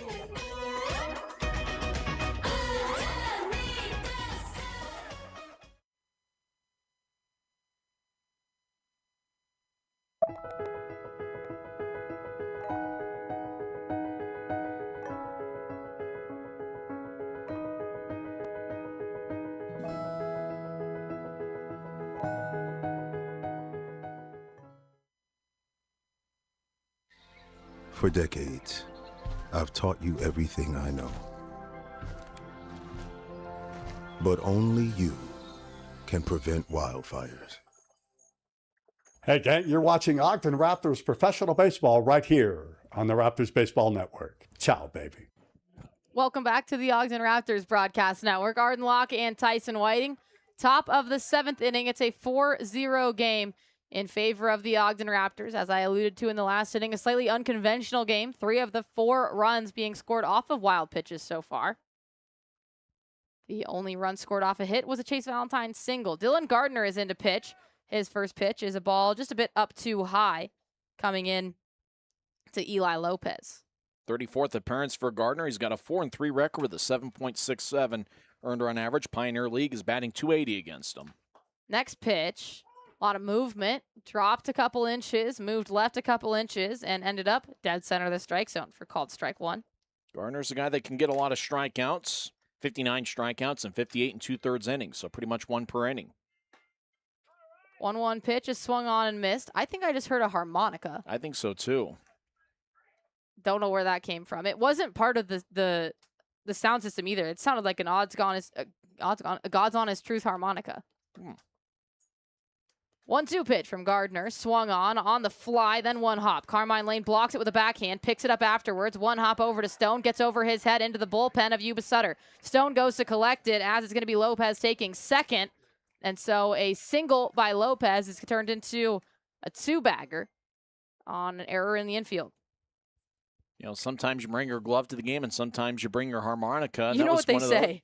One of those kind of a tough hop for Stone to get. And then it looked like when Stone was retrieving the baseball near the Yuba-Sutter bullpen, stumbled a little bit and took away whatever chance there was of him making a throw to second. Oftentimes you will see the errant throws on those rushed plays. So there with Carmine Lane, he did a good job keeping the ball in front of him with the backhand ricochet, but then hustled to pick up the ball and laser it over to first, and a slightly errant throw. It would have been a doable snag by Tyler Stone on the one hop, but would have been difficult. The runner's on second for Nunez. First pitch from Gardner is a called strike on the outside of the zone to the left-hander. So it looks like they gave Lopez a single and then advanced to second on the error. Lineup suits Gardner much better than it did Chapman. We talked about the 4 lefties in this lineup. Difficult to get hits off of Chapman, the lefty. 0-1 pitch, misses outside to make it a 1-1 count. Well, it looks like a pinch hitter has come up in the person of Jordan Donahue. So it looks like Donahue's going to pinch hit for Nunez. Donahue is playing in his 4th game in this series. Has started in all of them. His first substitution or pinch hit. 1-1 inside, and Donahue falls out of the box. That was a good eye by you, Tyson. Caught it before our statisticians did. Donahue provides a pretty good threat at the plate. 9 homers. And Yuba-Sutter probably in a position where they could use a long ball. So Donahue stands at the ready, open stance with a left-hander. 2-1 pitch towards him. finds its way into the strike zone outside of the zone for called strike 2. Donahue has only picked up 1 extra base hit in this series. That was a double back in game 3, but he has totaled 4 hits across 13 at-bats coming into this game. Gardner extends his hands and pulls his glove into his waist. Here comes his 2-2 offering, tapped up in the air into foul territory, but it's going to sail out of play into the stands. And we'll do the 2-2 count once again. Landed in the 3rd row, and somebody comes up with a souvenir. Good hustle by that fan.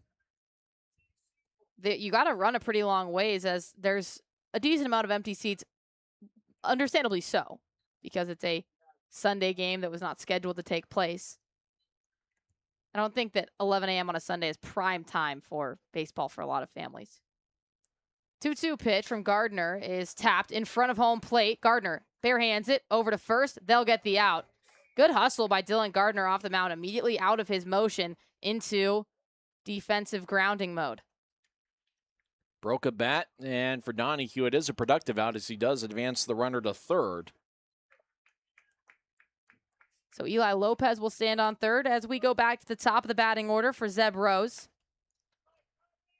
Rose due up on deck after him, Cooper Hext, and then Andrew Kirchner. So some formidable at-bats when it comes to the top of this order. Gardner looking to get through them with a runner on 3rd and 1 out. Gardner's first pitch to Rose is swung on and missed as it tailed away from the bat of Rose right at the end. 0-1 count. Rose's bat is teal, matching the teal of his jersey. Bouncing up and down off of his right shoulder. Gardner, left leg kick, his pitch, taken right back up the middle on the ground. Valentine shades over, makes the play, but it's not going to get there in time to first base. So a single on a very tough play by Chase Valentine, and Eli Lopez comes across to score for the first runs of this ballgame. Kind of a soft hit ball up the middle once Valentine came up with it. Unfortunately, Ferraro, who was also going after the ball, looked like Valentine and Ferraro lightly collided with each other, and Valentine just couldn't get much on the throw. 4-1 game as the Yuba-Sutter Freebirds have picked up their first hit of the ball game, and that brings up the meat of the order. Hext, Kirchner, and Camizo. Those 3 batters are batting .350, .358, and .336 respectively. Some of the best bats on this lineup as the first pitch from Gardner misses too high. This Yuba-Sutter Freebirds offense is not the best when it comes to statistics, but they are deeper than their statistics imply with the additions of Hext, Camizo. And this one on the ground, it gets past Gio Ferraro on the ground into right field. Wilkinson will scoop it up, and that's a single that extends Zeb Rose to 2nd and makes Cooper Hext stand on 1st. So just to finish that thought, Yuba-Sutter added 4 important bats to their team in the form of Kirchner, Hext, Ortega, and Lopez, all joined in the middle of the season and have been very productive. Hank Dodson's going to go have a couple words out with his pitcher on the mound as they're in a runner on 1st and 2nd situation with just 1 out. We'll see where the infield sets up, as they're likely going to try to turn 2 to end this inning. Oddly enough, being in double play mode kind of cost the Raptors there, as Ferraro was playing towards the second base bag, and Hex kind of hit it right about the spot where Ferraro would normally play when the ball is not in double play depth. Now it looks like Ferraro's kind of playing back towards a normal spot with the left-handed pull hitter. Kirchner is that left-handed pull hitter. First pitch to him, misses a bit outside for ball 1. And any ball hit towards Valentine, who is playing close to the second base bag, Valentine will just touch 2nd himself. The runner on 1st is Hext. Runner on 2nd is Rose. Kirchner, the batter. Yellow batting gloves, grip a all wood-colored bat. The runners go. Dawson's throw to 2nd is not in time. And that's going to be a successful double steal, as Rose got a great jump to 3rd. Hext got a great jump to 2nd. And the jump is what stole the base. It looked like the stolen base. You know, they stole it on the pitch because Dodson put together a really good throw to 2nd. That's going to nab most base runners, but not in that case. Called ball on the 2nd pitch of the at-bat as well. So it's 2-0, double play out of commission now. And here comes the pitch from Gardner. That misses outside as well. Right-hander is warming up in the bullpen for the Ogden Raptors. Oddly enough, no rain outside, precipitation outside, but it looks like there's some precipitation inside. We've got a leak in here. We do have a leak. We have a tin that is just collecting drips from our air conditioner. Here's the 3-0 pitch to Kirchner. That's inside. 4-pitch walk. Not what you want to see from Dylan Gardner when you've already got runners on first and second. That puts the double play back in order. Looks like Griffin's going to walk towards the mound. Not sure if it's going to be a pitching change or just a visit. The right-hander warming up is Jorge de Cardenas, who has already showed up once in this series. He pitched in Game 2, and that will be the end of the line for Dylan Gardner. So not a very long outing for Gardner as he comes in the beginning of this inning. He's not going to go a full inning. He already has given up a run off of 3 hits and a walk, and leaves the bases loaded. All of them are going to be on his stat line. Cardenas trying to make Gardner look a little bit better. Gardner a little bit frustrated. He's walking off, and it really was a couple softly hit balls that just found its way through, and then obviously the walk to Kirchner ends his day. This is certainly a big one, as big innings can sometimes make a difference in a game. We haven't really seen a huge inning. Really, the biggest inning was that 2-run third for the Raptors, as Ogden put up 2 in the third, 1 in the fourth, 1 in the fifth, and Yuba-Sutter trying to put up a big number here in the top of the 7th. De Cardenas comes into this game having, like I said, pitched once so far in this series. Tough ERA, 21. And he has only pitched a total of 6 innings. He's had a control issue. He has given up 13 walks and just 2 strikeouts. So Cardenas coming in with the bases loaded and just 1 out. Needs to step up, hopefully prompt a ground ball if you are the Ogden Raptors. Right, so this is a big outing for him, and really the big thing is to get ahead of the count. First pitch strikes are certainly going to be important here, and he's facing the heart of the order. Camizo, Ortega, and Uran, the 4, 5, and 6 hitters. Cardenas has only held a team scoreless once so far. This is going to be his 6th relief appearance. His first one was his best one. That was back a few weeks ago in Missoula. Went 2 innings in relief, gave up a hit, no runs, walked 3 of the 9 batters still, though, that he faced, but got backed up well by his defense. Every other outing, so it's going to be the next 4 after that, it was 3 runs, 6 runs, 2 runs, and then 3. So Cardenas in a volatile situation, bases loaded, 1 out. The tying run is represented by Kirchner, who just got walked over to first base by Dylan Gardner. This shows a certain level of confidence in Cardenas that maybe the stat line doesn't indicate. Chris Griffin, Ed Campanello behind him, willing to put him in this big moment. His first pitch to Camizo misses just a bit outside for ball 1. Ferraro kind of playing where he normally would be for a pull-hitting left-handed hitter. Valentine playing close to the bag at second. No massive gaps to speak of in the infield as the 1-0 pitch is taken foul. The biggest one is probably just a hair right of second base. Camizo comes into this game, or comes into this at-bat, rather, hitting 1 for 3 on the game. Singled, though, back was yesterday, Saturday night. 1-1 pitch, hit opposite field, foul. And now Camizo has fallen behind 1-2 as a fan will get a souvenir. That ricocheted off one of the umbrellas, keeping shade over in the third base side. Camizo with 5 RBIs on the series coming into this game. These would likely be the biggest RBIs of the series for him as his team down by 3, tying run on first. Here comes the 1-2 pitch inside. Ball 2.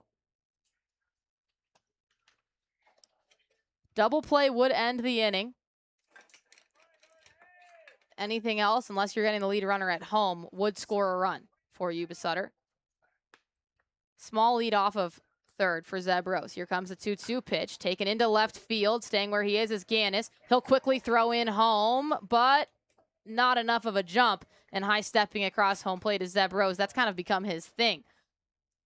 Does kind of a straight-legged march as he comes across home plate. Has done it throughout this series. And his run gets the Yuba-Sutter Freebirds within 2. Now he's excited to score. That's the 29th run that he has scored this season. Sacrifice fly and an RBI for Camizo. That's his team leading 69th RBI of the year. The rest of the runners have to stay where they are after that sac fly by Chamizo, and so runners are on first and second. Called ball, we're going to get a challenge by Hank Dodson. And it is a successful challenge, so instead of a 1-0 count to Ortega, it's 0-1 in favor of Jorge de Cardenas. That's the loudest applause I've heard from the Lindquist Field fans so far today. As fans still filing in here, a lot of them have decided to find the shade in the first base side. Yeah, as you can see, I would say that the videos, as the next pitch comes in and hits the arm guard of Ortega, might have leaned into it slightly, but it would have hit him regardless. It's one of those that the home plate umpire really wanted to be tough about it. Probably could have kept Ortega at the plate, but decided to let Ortega take first base. That's the 6th time he's been hit by a pitch this season. Well, you know he's tough. He's a catcher. Takes plenty of hits behind home plate anyway. That's 6 hits by pitches and only 15 games for him in a Yuba-Sutter uniform, so he's gotten hit quite a bit. Uran is going to get a couple words from his third base coach as the bases are now loaded. The Raptors can play at any depth that they want, comfort-wise, as the 2 outs mean that if they record the third out, it doesn't matter if the run comes around to score. Game 1 starter Caleb Bunch is actually warming up in the bullpen right now. Probably would normally be a day for him to work on the side, but, you know, with it being a doubleheader, he might end up getting some work on the mound. De Cardenas, close stance, left leg kick and offering. Misses up high for ball 1, coming in to Cam Uran. Now, if he had a 5-man rotation, this would be Caleb Bunch's turn in the rotation. But otherwise, with a 6-man rotation, usually just working once a week, especially with every Monday being an off day in this league. Bases loaded. The tying run is Kirchner on second. Go-ahead run is represented by Ortega on first. Uran trying to bat them in. He's got a 1-0 count. The pitch misses way up high, and it's now 2-0. De Cardenas, remember, struggles with control. 13 walks to go along with 2 strikeouts. He's got a 21 ERA and 5 appearances. Trying to show he's better than that stat line. Here's the 2-0 pitch with 2 outs. Swung on. High fly ball into foul territory, and that is once again going to be a souvenir for a fan, although that one might have just flown into the concourse. I think it's in the concourse area. Somebody that's just walking into the ballpark probably is going to find a baseball. I don't know if I've ever seen a foul ball go straight concourse.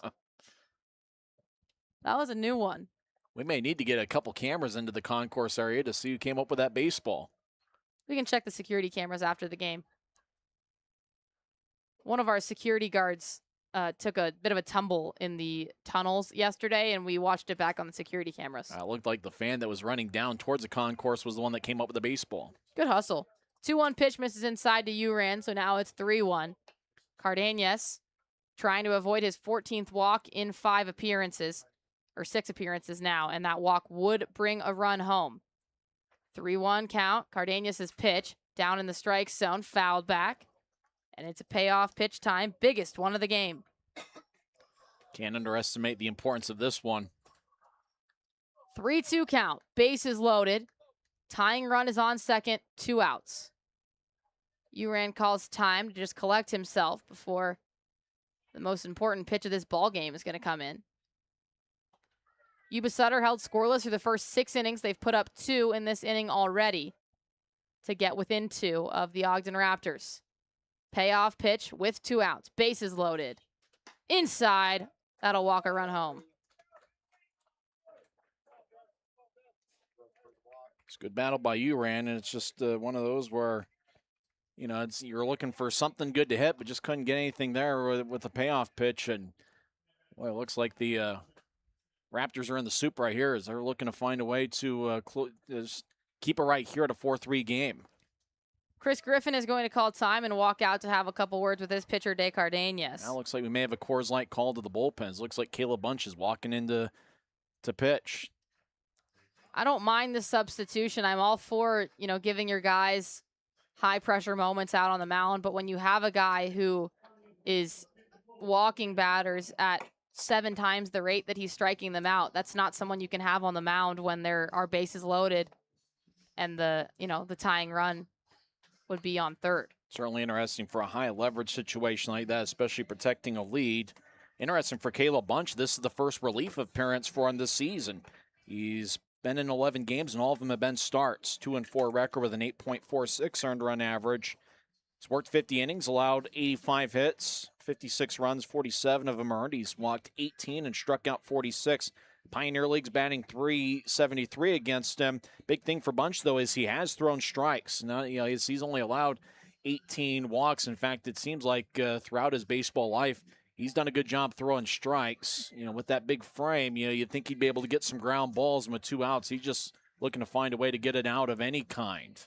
Caleb Bunch has not relieved yet for the Raptors, but already this year, as for Bunch, he's playing a long season. He played his entire college season at Baylor and then came straight to professional ball. He relieved 23 times at Baylor, didn't have a single start there for the Bears. So, Caleb Bunch in a new position for the Ogden Raptors, but a familiar position in his career as he, over the past 2 years at Baylor, relieved 43 times. So this is definitely not a new role for him. He knows exactly what to do coming out of the bullpen. So it's almost looked like the adjustment for Bunch was coming to the Raptors being a starter, whereas at Baylor he had been a reliever.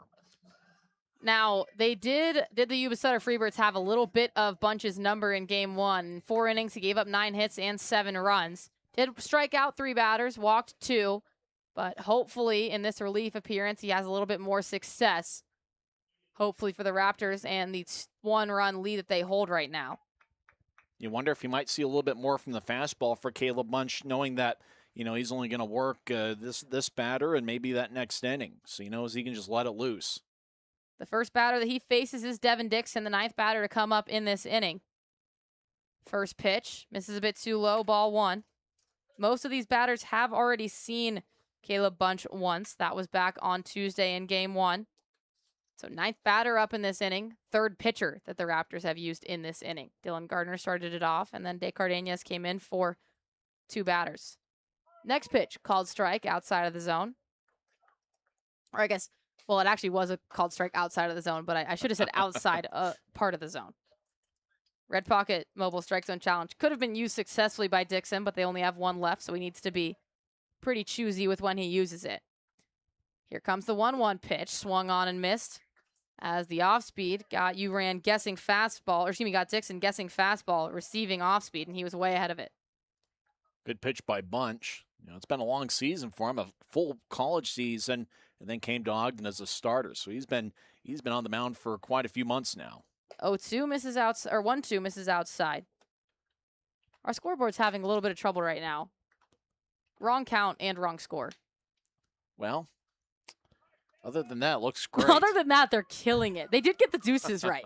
We've got our deuces popped, so it's 2-2. 2 outs. The pitch, just a hair upside. Now we've got another huge payoff pitch.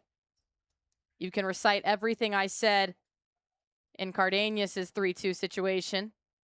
But this time, the tying run would get walked home. Bunch trying to protect the lead for his Raptors. 3-2 pitch outside. The tying run has been walked home. It's a little surprising for Bunch as he's a guy who can throw strikes, has usually pretty good control. But he gives up a walk to tie the game.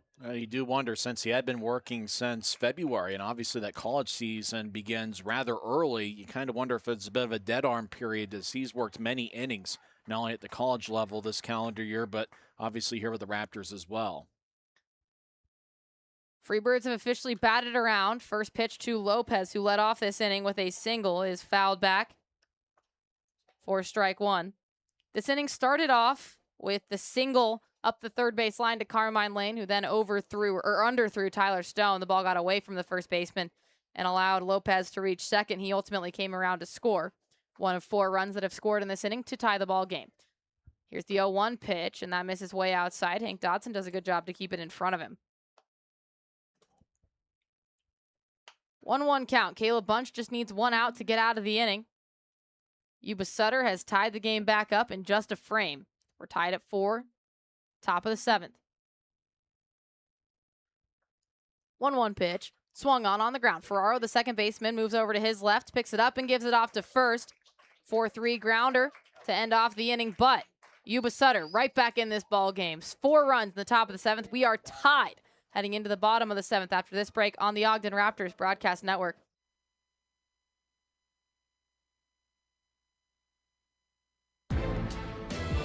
Who's pitching? 3 wireless carriers. Big corporate mobile. Our stock always goes up. So do your prices. I'm out. We're cheap. Just like your coverage. We're Red Pocket, your new ultimate cell carrier. Only we give you all 3. No price increases, 2-minute care, and all major networks for your best 5G coverage. What's your ask? $10. You've got a deal.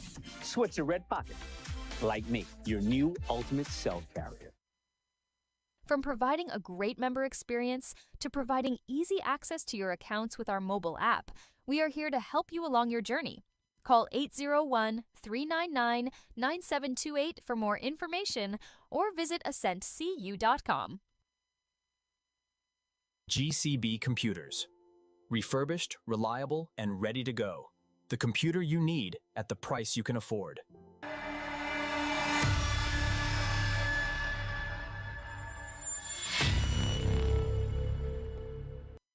Windward Electric is the foremost commercial and industrial electrical contractor in the Intermountain West. We value relationships as we strive to provide exceptional experiences for our clients. Call 801-648-7270 for a quote or visit windwardelectric.com today.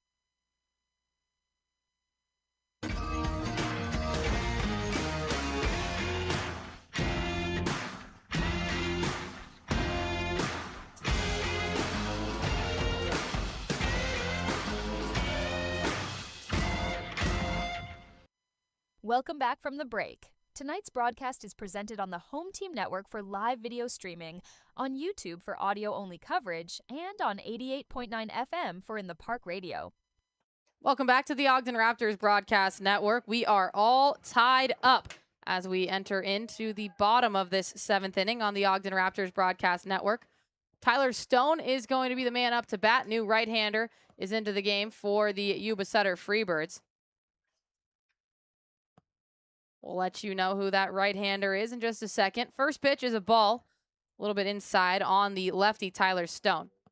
Well, it's number 30, but I don't have a number 30 on my roster sheet. Stone, big shot into left field at the wall, and it's a 1-run lead for the Raptors.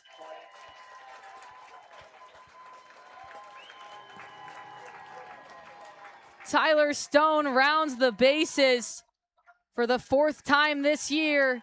His biggest home run of the year gives the Raptors a 1-run lead. 91-mile-an-hour pitch. He took it the opposite field, and Apotako that went 360 feet. Ball flying pretty well this afternoon. And that's certainly huge for the Raptors to regain momentum in this game. Eric Vassar is the pitcher as he switched from number 21 to 30. He played as number 21 earlier this series. So there must have been something that happened to that number 21 jersey that caused him to not be able to use it anymore. So a leadoff home run is given up to Tyler Stone to give the Raptors a 1-run lead. And now first pitch to Cole Jordan misses a bit too low for ball 1. 1-0 count to Cole Jordan. The next pitch from Vassar. Called strike in the top of the zone. Vassar with a pretty unique delivery. He never fully extends his arm backwards.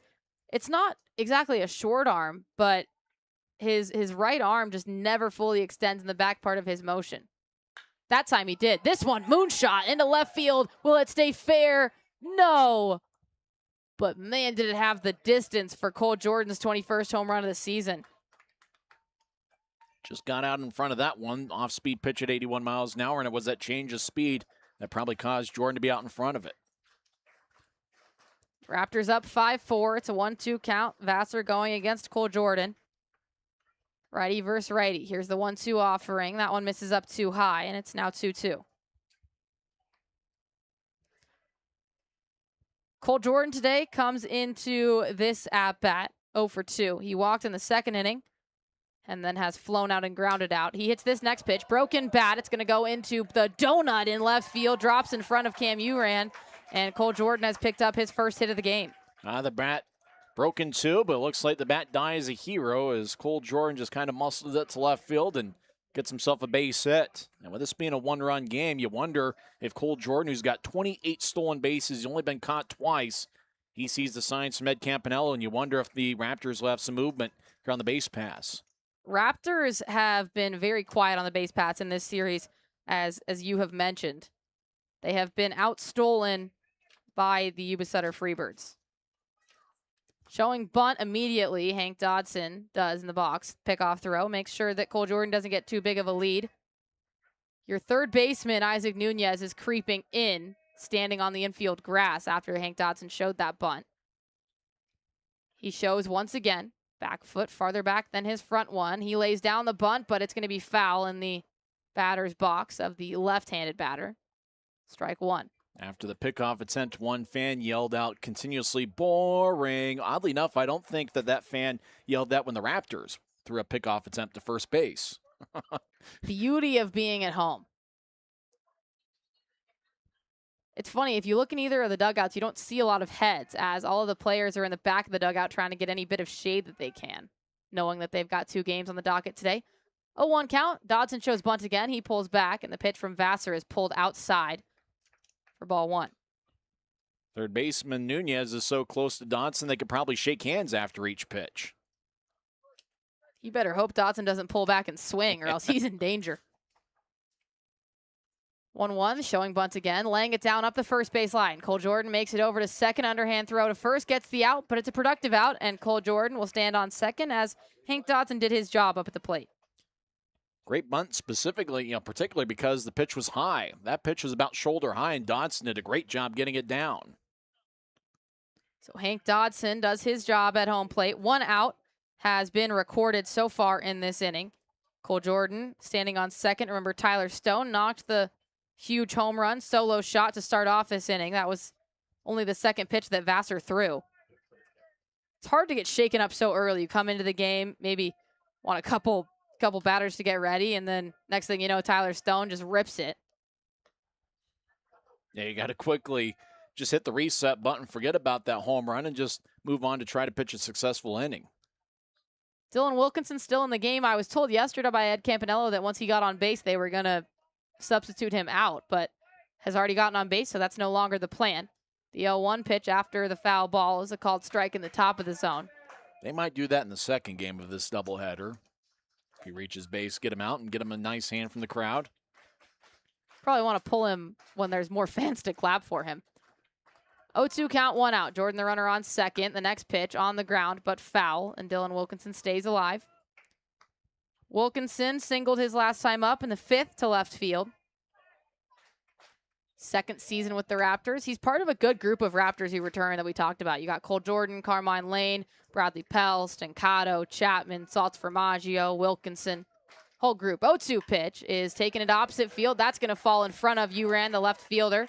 Cole Jordan holds up on third, but now Uran misplayed the ball. It stayed behind him, and the throw into second isn't in time either. So Wilkinson picks up an extra bag after the error by the left fielder, and Cole Jordan comes around to score to give the Ogden Raptors a 2-run lead. Uran started running into the infield to start making a play, and he left the ball behind him. Looked like Jordan was going to stop at third, and then once Jordan saw Uran bobble the ball, he was able to score easily, and Wilkinson was able to take an extra 90 feet. That's a huge insurance run for the Raptors here in the bottom of the 7th. Nobody warming up in the bullpen, so it looks like Caleb Bunch is going to work the top of the 8th. Tyler Gannis, the top of the order, up to bat. First pitch to him misses a bit outside. So it's going to be a 1-0 count. Gannis has 1 hit today. He's 1 for 4. But still, just thinking about last Sunday, man. 7 for 8, 7 for 7 through his first 7 at-bats. A historic day. Here comes the 1-0 pitch to Gannis. He waits on it. It's on the ground. Moving over to his right is Devin Dixon. He scoops it up. Crossbody throw and a stretch as Kirchner goes all the way into the splits for the second out of the inning. Very flexible play by Kirchner, and Griffin kind of leaping in the air, hoping that the Raptors would get the call, but it looked like they might have gotten him by half a step. Kirchner earned every inch of that out. He might have a couple strained muscles, but they recorded the second out, and now we're going to get a mound visit. As you see Eric Vassar immediately snap his head over to the bullpen, trying to see if his day is over. Nobody's up there, so he can breathe a little bit easier. So you think about Tyler Gannis's last Sunday. The Pioneer League is a league that a lot of MLB players came through. I mean, if you just walk through Lindquist Field and you look up at the walls, you have Cody Bellinger, you have Corey Seager, you have the pitcher Kenley Jansen. A lot of Dodger stars specifically highlighted, as the Ogden Raptors were most recently the Ogden Dodgers. So you think about some of those players, I mean, multiple All-Stars, everything like that. And Gannis broke the record that, all of those players played in this league. It really is incredible. When you think about how many high-scoring games there have been, there have been a lot of guys that have had 7 at-bats, and for him to be the one to have 7 straight singles, did that in 7 innings. He had a chance at an 8th hit in the 8th inning, but just couldn't come up with a base hit as he flew out to left field. Everyone on the text line at 385-240-1121, let us know who your favorite Pioneer League product is. Text us in. First pitch to Carmine Lane is fouled away into the netting, so it'll be strike 1. As Carmine today has had a pretty good day. 3 for 3 and also walked, so he's 100% on base and 100% picking up singles. 0-1 up the middle, handled by Lopez at second. He'll sidestep a few times and then end the inning with his throw over to first. So Carmine Lane's perfect day ends. The Raptors, though, add 2 runs in the bottom of the 7th, and they now lead it 6-4 with 2 frames left to play. 2-run lead heading into the top of the 8th inning after this break on the Ogden Raptors broadcast network.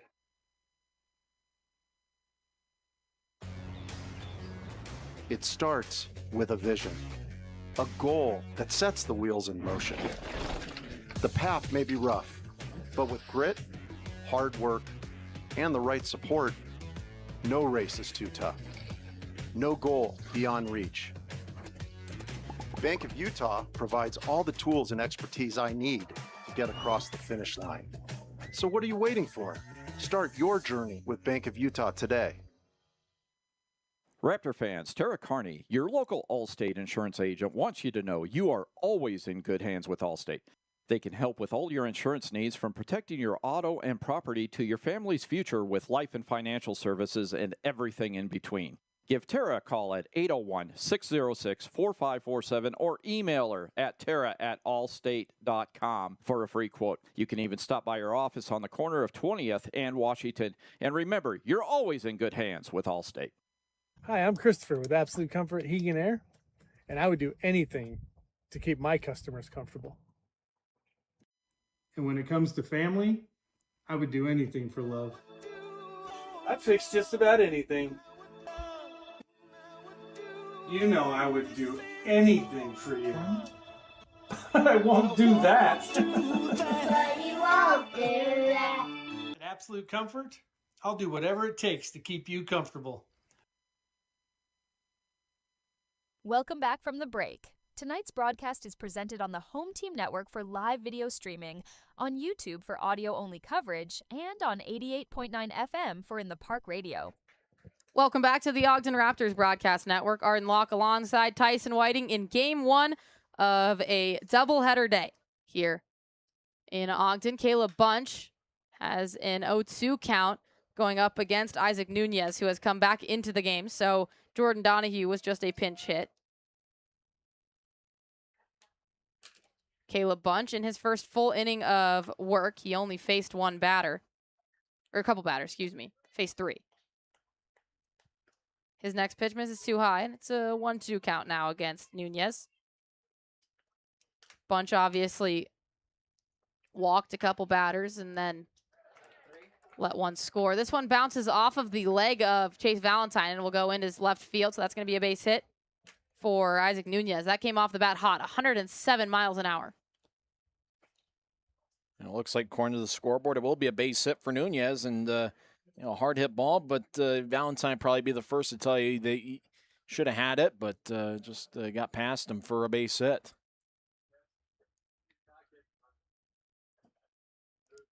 So now with the runner on first, that would be the one that gets the Yuba-Sutter Freebirds within 1. The tying run comes up to the plate in the form of Zeb Rose, the top of the batting order. First pitch to him misses a bit outside. Caleb Bunch, first full inning of relief as an Ogden Raptor, going against Rose, who's 1 for 3 today. Next pitch catches the bottom right side of the zone for called strike 1. Remember, if you're in the Ogden area, we got a doubleheader as it's top of the 8th inning right now, but we got a 7-inning game, 30 minutes or so after the conclusion of this one. So make some plans to come on out and join us. Doubleheader day, series on the line. Next pitch misses a bit outside. Series is tied up at 2 right now. Yuba-Sutter took the first 2 games of this series. Ogden then rifled off 2 wins in a row. They lead this one by 2, looking to win 3 straight and take a 3-2 lead in this series. 2-1 pitch incoming to Rose. That one is hit into left field. Going over on it is Tyler Gannis, but that's going to drop between him and Cole Jordan, bouncing off the wall. Rounding third, and now looking for home is going to be Nunez, and he is going to make it there with an easy stand-up RBI double for Zeb Rose. Just found the left center field gap, and really it was right between Gannis and Jordan, so neither guy could come up with the baseball, and Yuba-Sutter in business here on the top of the 8th. And the big thing is they've got the heart of the order coming up with Hext, Kirchner, and Camiza, the 2, 3, and 4 hitters. Ira Austin, the right-hander, sidearm is warming up in the bullpen for the Raptors. But he just barely started to get up, so it's going to take him some time to get loose. Caleb Bunch, his left glove folded into his chest, gets his sign from Hank Dodson, who lowers his right knee as he sets up on the outside of the plate to Cooper Hecht. The pitch catches the zone, called strike 1. Cooper Hecht, powerful left-hander who's 2 for 4 today. Those 2 are 2 singles. Also nabbed a stolen base in the 7th inning, so has speed on the base paths. Here's the 0-1 pitch. That one misses a bit too high for ball 1. Zeb Rose dances along the base path between 2nd and 3rd base. Chase Valentine with the lefty in the box would be the one to cover 2nd, and he stands kind of creeping in on 2nd base. Rose has his hands rested on his thighs as he sidesteps. This one ripped into right field. That one's going to go down as a base hit. Stopping on 3rd is going to be Zeb Rose. And there's runners at the corners with no outs. Tying run threatening for Yuba-Sutter. That sets up the double play. It'd certainly be interesting if a ball set up the middle, where Valentine and Ferrara are going to play. Where Raptors certainly could use a fly ball here to get 1 out, and then maybe a double play ball after that. As Dodson's talking with Caleb Bunch. I think right now that Dodson's probably saying, whatever your best pitch is, let's throw it right here, right now. Especially to a good hitter like Kirchner. Kirchner, I was surprised, did not come in as the batter for the Yuba-Sutter Freebirds in the knockout round, as Kirchner has racked up a team-leading 14 home runs in this season. And also, that's 14 home runs as well, not playing in every game. He's only played in 42 games. And he had a home run in 2 of the games this series. His first pitch is fouled up and out of play up the left field line. And with it being a close game, knockout round is certainly a possibility in this one. A 1 count to Kirchner. 1 for 3 today. Bunch extends his arms, pulls them into his chest. His 0-1 offering is an off-speed that's taken onto the ground. Ferraro looks to 2nd. That's 1 out. Over to 1st. Another. No! Barely safe as Andrew Kirchner, and the tying run, Zeb Rose, comes around to score. This game is tied. And Kirchner earned every bit of that as that looked close. That was certainly a close play. When I saw it live, I thought Kirchner got there about the same time as the baseball. You don't see much of an argument from the Raptors in the field. And so Kirchner, with the long legs, was somehow able to get to 1st. So 1 out is recorded. As the first pitch misses a bit inside and too low to Zach Chamizo. Kirchner will reach on the fielder's choice, but the good news is for Yuba-Sutter, he is fast on the base paths. Chamizo stands at the ready, pickoff throw over to 1st. Makes sure that Kirchner doesn't get too big of a lead. We're tied up at 6. Yuba-Sutter has put up 2 in the top of this 8th inning. Open stance for Chamizo. He hits this one into the gap between shortstop and 3rd. Gannis will scoop it up. And the Yuba-Sutter Freebirds are stringing together at-bats right now. It's their 15th hit of the ball game. I've seen a few of those that have just been right through the infielders, and that was right in the hole between Valentine and Lane. And really not much either guy can do about it. It's an inside pitch, and Camiza did a pretty good job just kind of serving it into left field. After 6 scoreless frames, Yuba-Sutter has put up 6 in their last 2 innings. Only 1 out in this inning. First pitch, an off speed that rainbowed its way into the strike zone for called strike 1 against Max Ortega. Bunch fiddles with the ball behind his back as he checks a couple of runners. One last look at the runner on second. One more. Here's the 0-1 pitch. That's pulled outside. Ball 1. Yesterday, the media team asked the players what year or decade they would have liked to exist in. Bunch said the 1970s, looked us dead in the eye and said, I think the hair speaks for itself. His 1-1 pitch misses outside the zone for ball 2. He's got long blonde hair that extends out the back of his hat. And that's actually not the full extent of it, as he wears a headband under his hat as well. He really would fit in that era. And he's self-aware. Here's the 2-1 pitch. Taken into left field, high. Doesn't have enough to clear the wall, and it does! 3-run homer, and Yuba-Sutter has taken the lead.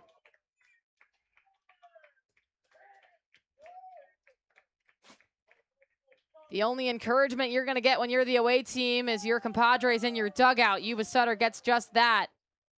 They'll celebrate at home as the 3 runners that just scored go back to the dugout. 9-6 lead for Yuba-Sutter. And they're really living it up in the first base dugout. That was just a hanging breaking ball, and Ortega didn't miss it.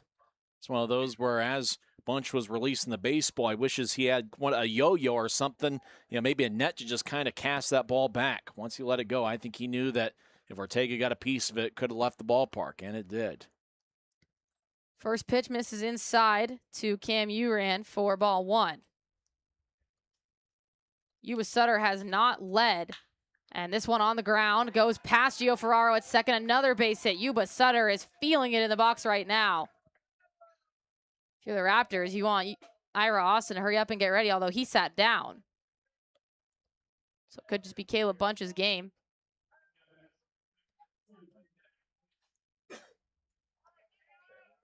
Runner on first as Yuba-Sutter has now strung together over 6 hits in this inning.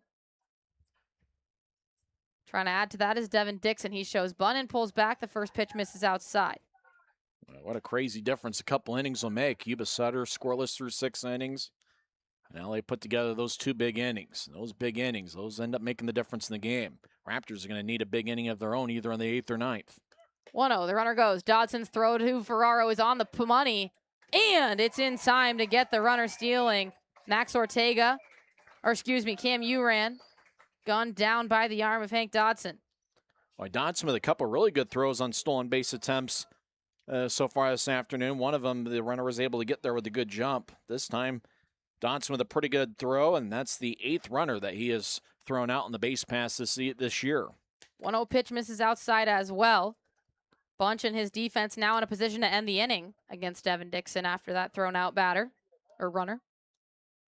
2-0 pitch does catch the bottom of the zone as Bunch increased the pace that he was working at slightly in between the 2-0 and the 2-1 pitch. Now a new righty's loosening up. Ira Austin was. Now it's Kyle Lewis that's throwing in the Raptors bullpen. This next pitch fouled away. And we've got a full count. The count is full.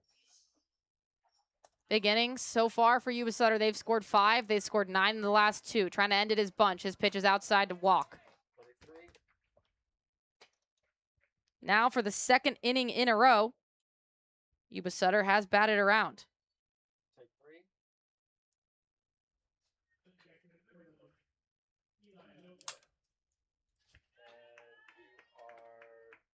Well, if you can keep it right here, keep it a 3-run game, obviously with the Raptors, with the offense they can put up, they're obviously still in this, but they need to find a way to close the door on this 8th inning right here and right now.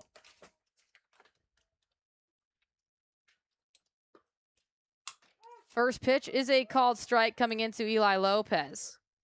Lopez, his last time up, grounded out. Stands at the ready, the right-hander, waving his black bat. Bunch brings his glove into his chest. His 0-1 pitch also catches the bottom of the zone. He's ahead 0-2.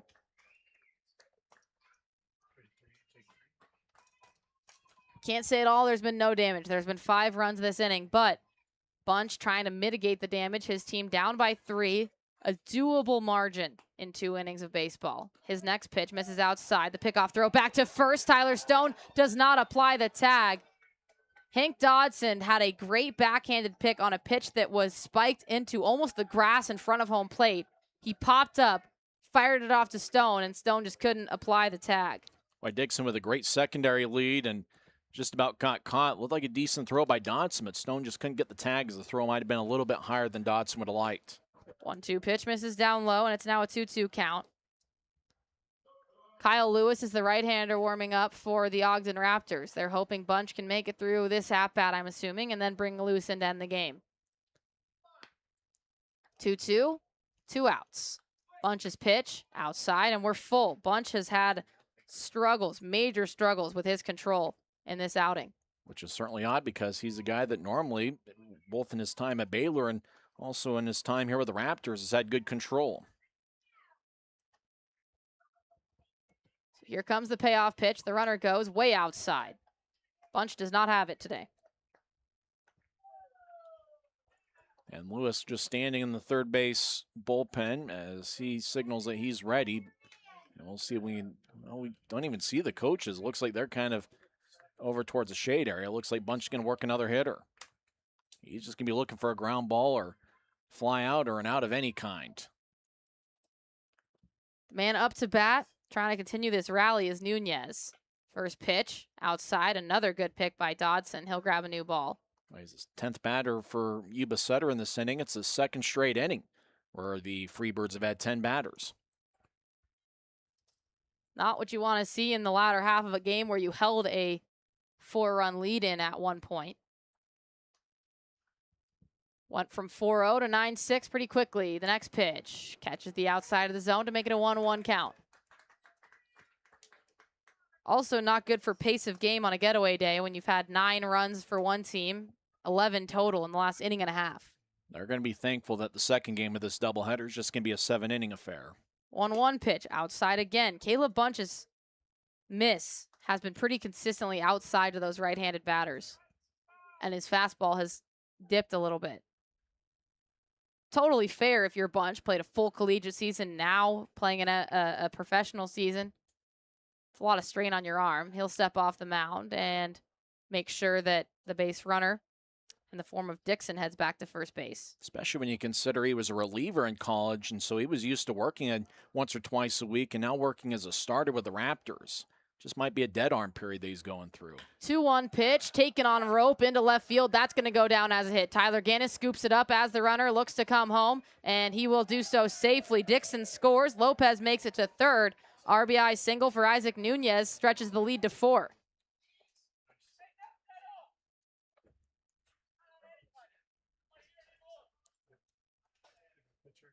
Chris Griffin's going to walk out to the mound, and that's likely going to be the end of Caleb Bunch's first relief outing for the Ogden Raptors, one that he is going to want to forget.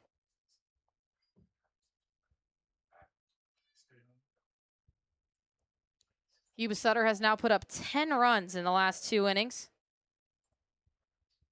Went from trailing by 4 to leading by 4 in a matter of 3 innings. So Chris Griffin is going to talk to Bunch as they haven't made the switch yet.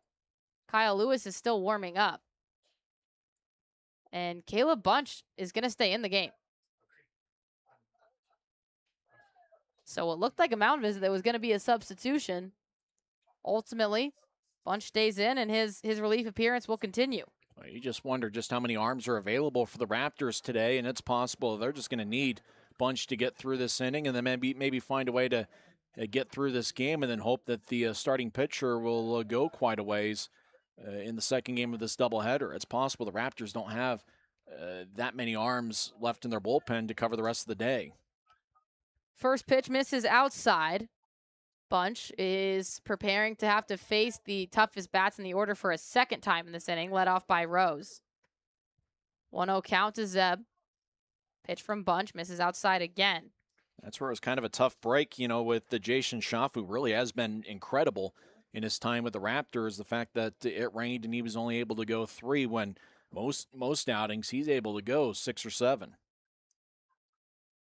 2-0 count from Bunch. Runners at the corners. That misses low as well. Bunch struggling to locate a little bit. A lot being asked of him right now.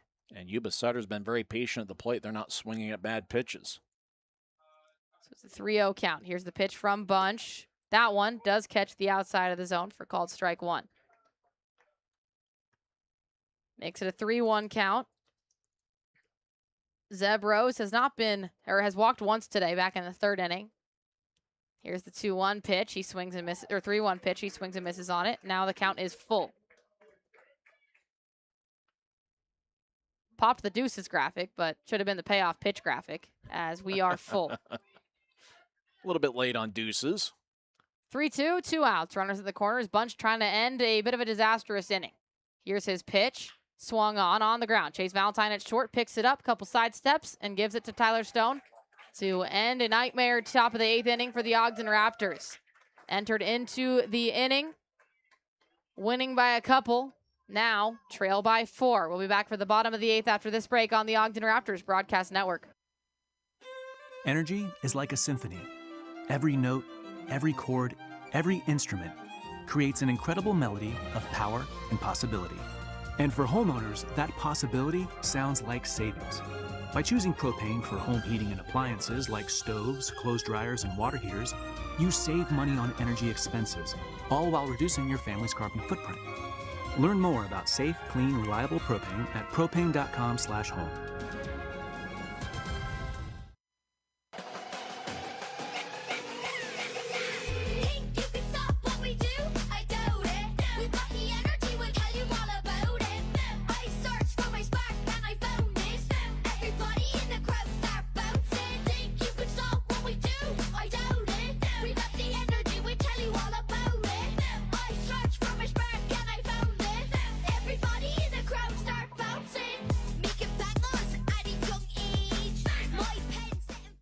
Dave Grant has proudly served the community for over 50 years. Getting what you need, where you need it, when you need it, encapsulates our mission to deliver reliable and timely service. Contact us at 801-394-1621 or at www.granttrucking.com. This broadcast is the exclusive property of the Ogden Raptors Baseball Club and the Pioneer Baseball League. Any rebroadcast, retransmission, reproduction, or other use of this broadcast without the express written consent of the Ogden Raptors and the Pioneer Baseball League is strictly prohibited. Welcome into the Ogden Raptors Broadcast Network. Raptors trail it by 4, 10-6 in favor of Yuba-Sutter. The Raptors have 2 more times to come up to the plate to overcome that 4-run deficit, but Yuba-Sutter has another frame to try to grow it. Eric Vassar's first pitch is a called strike to Chase Valentine as he starts into his 2nd inning of work. Luckily for the Raptors, they've got the heart of the order, and they need to take advantage of the 3, 4, and 5 hitters due up in this inning with Valentine, Lawrence, and Ferraro.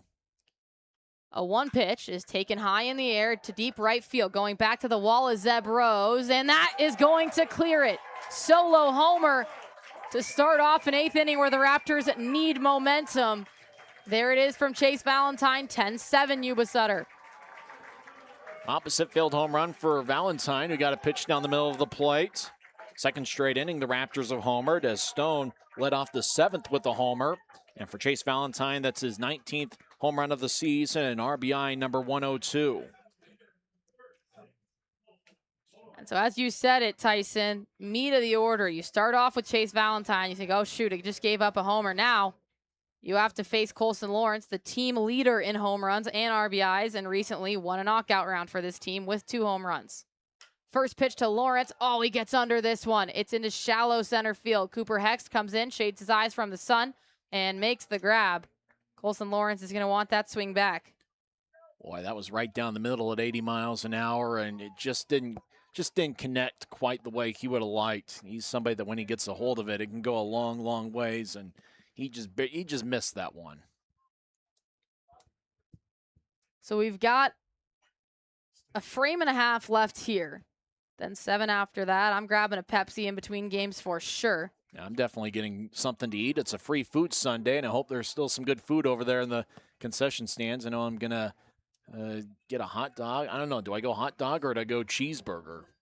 Ooh, that's a tough. I've had a hot dog once this week, and it was solid. Maybe I go with both, a hot dog and a cheeseburger. You know what they say about calling 2 games? It's tough work, a lot of calories. First pitch to Gio Ferraro, misses inside for ball 1. You know, my Aura ring, when I sit here and call 2 games, it will tell me at least 3 times during the game, do you want to stretch your legs? Do you want to get up and walk around? Love to. Thanks, Aura. 1-0 pitch to Ferraro. He gets under this one and lifts it foul. And he falls behind. 1-1 count now to Ferraro. You can get that mic that Eric Kelleher has walking around the ballpark and utilize that. I'm telling you, we are introducing a possible different brand of play-by-play. Outside the park, mobile around the park. We can do that. Let's make it happen. 1-1 count, 1 out to Ferraro, his team trailing by 3. Valentine offered up a solo homer to get them to this place to start this inning. Ferraro gets under this one and lifts it into right field. Coming in on it is going to be Rose, and he makes the grab for the second out of the inning. Just got a little bit too much air under that one as Ferraro was looking for a little bit more of a line drive towards Raptors Ridge and just got under it, which there I estimate concern was a low pitch. Tyler Stone, the next man up.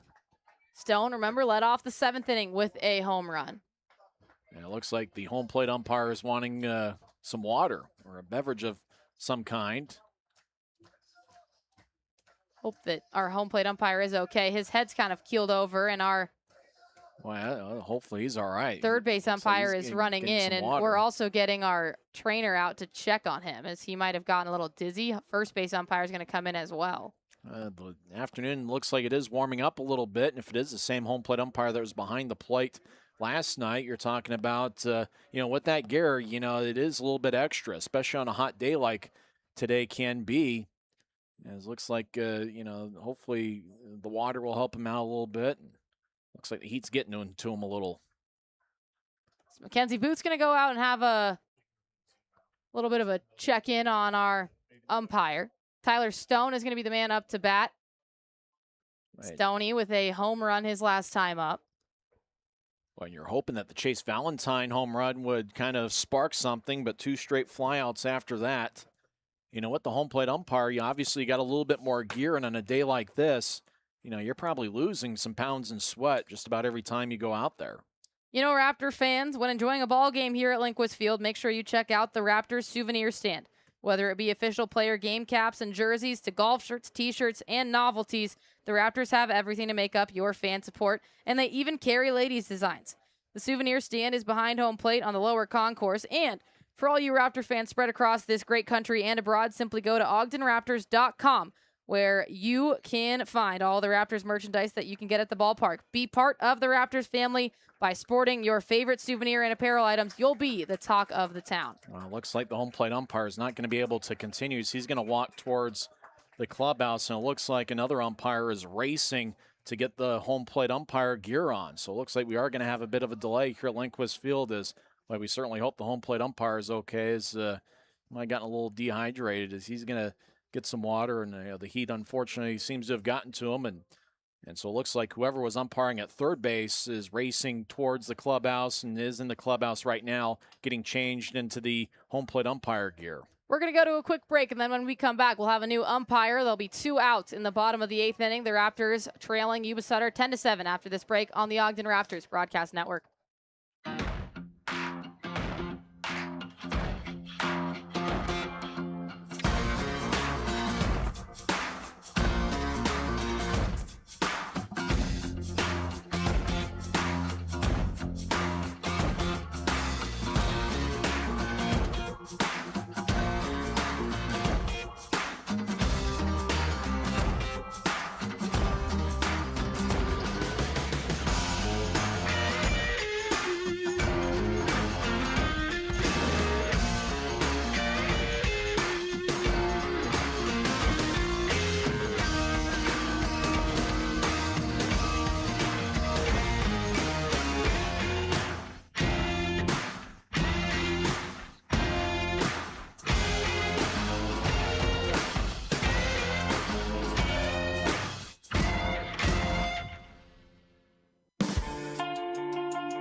Raptor fans, Tara Carney, your local Allstate insurance agent, wants you to know you are always in good hands with Allstate.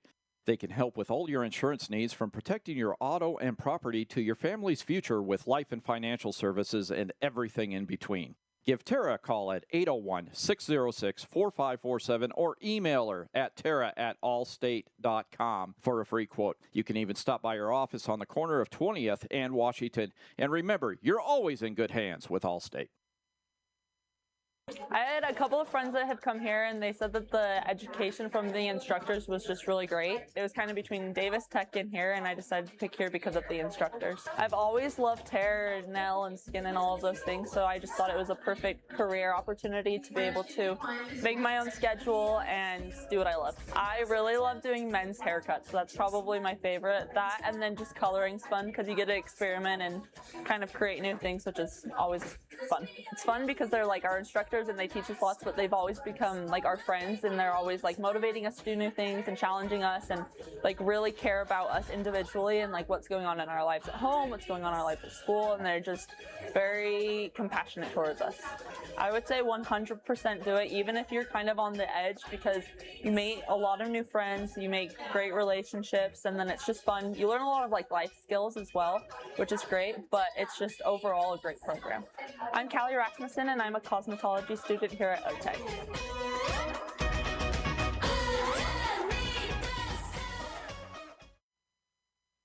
Men can take a hit. We can tough it out. We're told to suck it up a lot more than we're asked to talk it out. But the truth is, the only way to tackle what's up here is to simply say what we're feeling. With friends, family, or the Utah Crisis Hotline, put this number in your contacts right now. And if you're ever wondering if you have someone to talk to, you do. 24/7.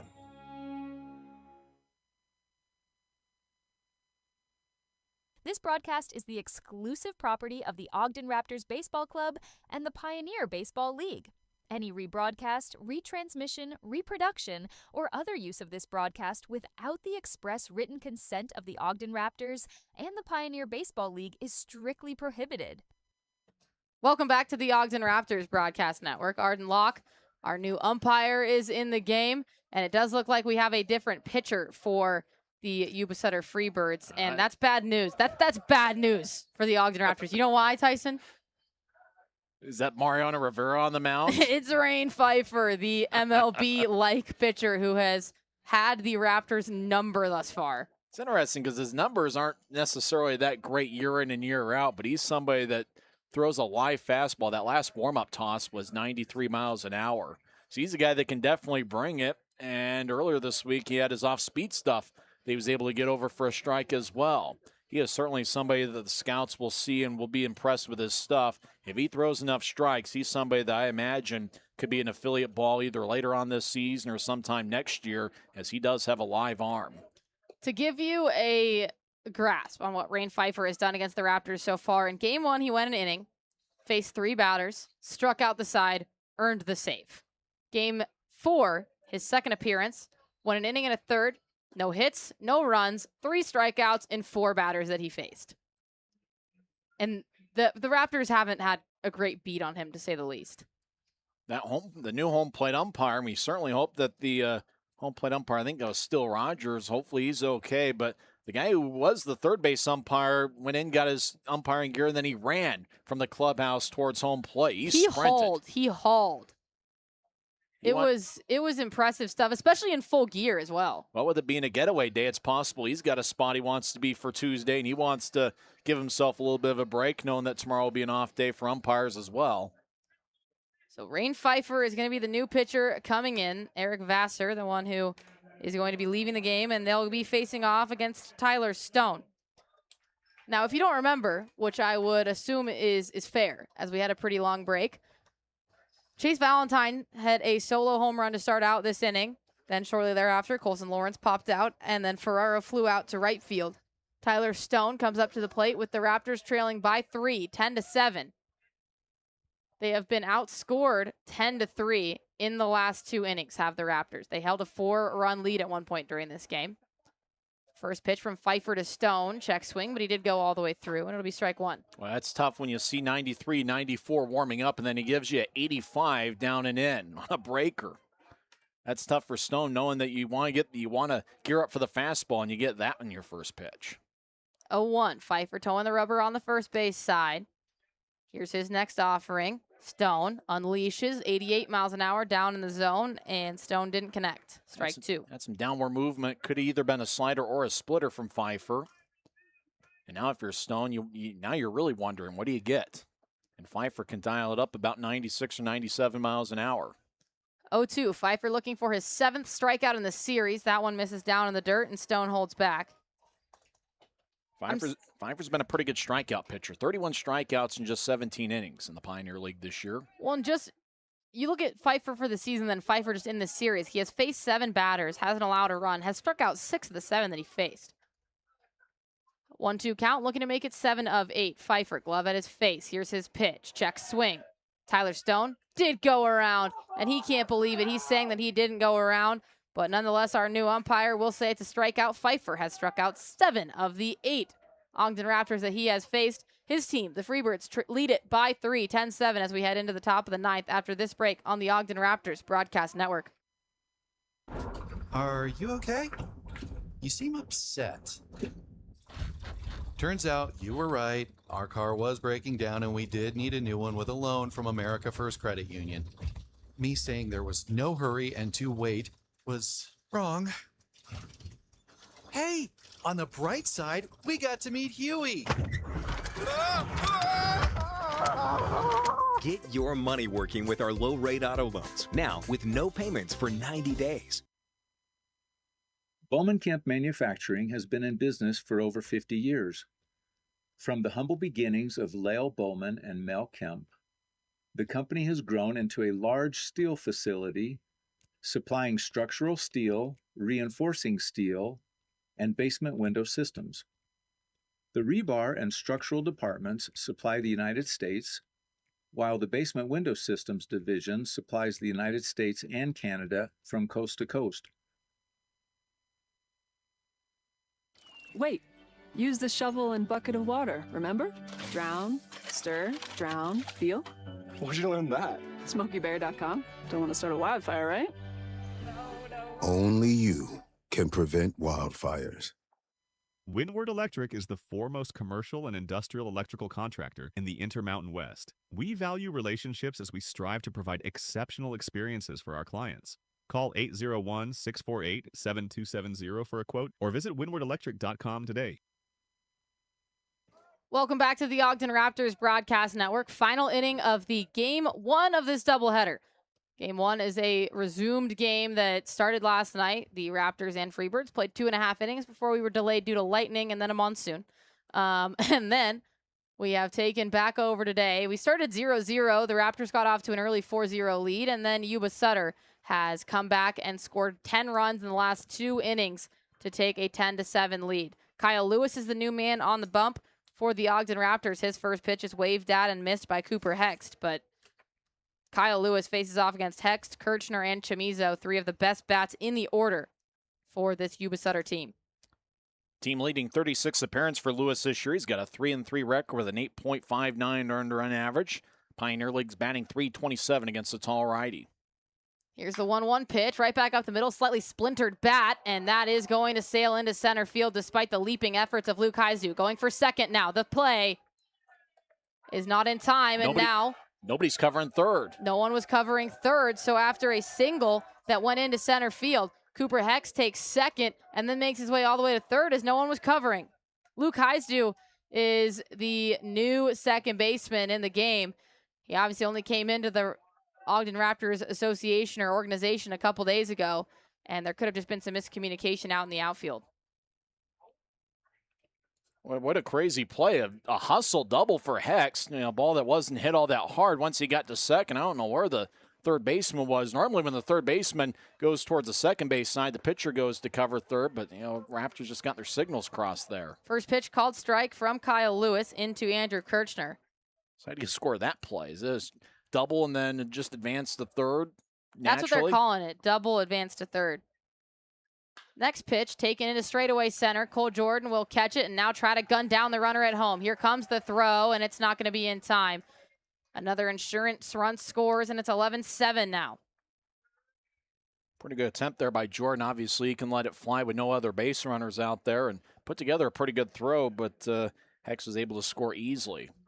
I think that's been the tough thing about this series is that, we are in the dog days of August, and, sometimes you'll make physical mistakes, but sometimes you get those mental mistakes, and the Raptors, unfortunately, in the field have had a few of those in this series. Now with a run coming around to score, Chamizo comes up to bat with 1 out. His first pitch that he sees is outside for ball 1. I mean, Yuba-Sutter has just had everything go their way in the final 3 innings of this game, and that single turned triple is a good example of that. Kyle Lewis's next pitch misses too low, and it's now a 2-0 count. And unfortunately, on Wednesday, we saw, outfielders multiple times throwing to wrong bases and, and just kind of one of those things where you got to think out there, and get through these type of innings, especially when the games get long. You got to mentally stay sharp out there. 2-0 pitch misses by a lot, and now it's 3-0. Kyle Lewis searching for the strike zone. Lewis toes the rubber on the first base side. Red arm sleeves come out of his tie-dye jersey. Here's the 3-0 pitch down in the zone, but a called strike. Now, as you mentioned, Dylan Gardner and Kyle Lewis, very similar sized guys, and really that's the difference I could tell between the two is Lewis always has those sleeves on his arms where it seems like Gardner doesn't. 3-1 offering also catches the outside of the zone, so Lewis has worked himself right back into this at-bat, falling behind 3-0 and now working the count full. Chamizo in protect position now. 1 out, here comes the payoff pitch. Leg kick from Lewis. His pitch is pulled up the first baseline foul. Now, it's a big ask, but 4 runs is doable if you're the Ogden Raptors. You enter into the 9th with a feeling that it's a doable deficit to overcome. I think anything more than 4 is asking a lot. 4 makes it so that you can still tie the game technically with a swing of the bat. Yep, with a grand slam, keep him within slam range. Payoff pitch for the second time is fouled back for the second time, and so now we'll do it, good math there, for a third time. Especially with as dominant as the Raptors' offense has been at times this season. Interestingly enough, the Raptors haven't had the big inning, but they've scored in 5 of the last 6 innings here today. Payoff pitch misses outside. A bat flip on Zach Chamizo working a walk. There's definitely some flair from Yuba-Sutter. Sometimes you bat flip a homer, and sometimes you get excited and bat flip a walk.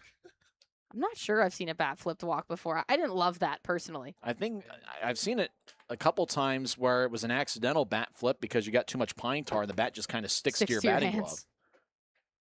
Runner on first, 4-run lead. First pitch from Kyle Lewis is not close, outside. I think it's been a common trend you see in the Pioneer League. I mean, they play a lot of games. It's a developmental league, so oftentimes if the talent is good enough, it leaves the league. And there's just not a lot of depth in bullpens. Especially with it being a 12-team league and you got multiple partner leagues, it's just tough to have a deep pitching staff where, where you got 12 guys that can really hit the zone wherever they want it, when they want it. And then it's also you get into a spot as the 2-0 pitch comes in and misses again, that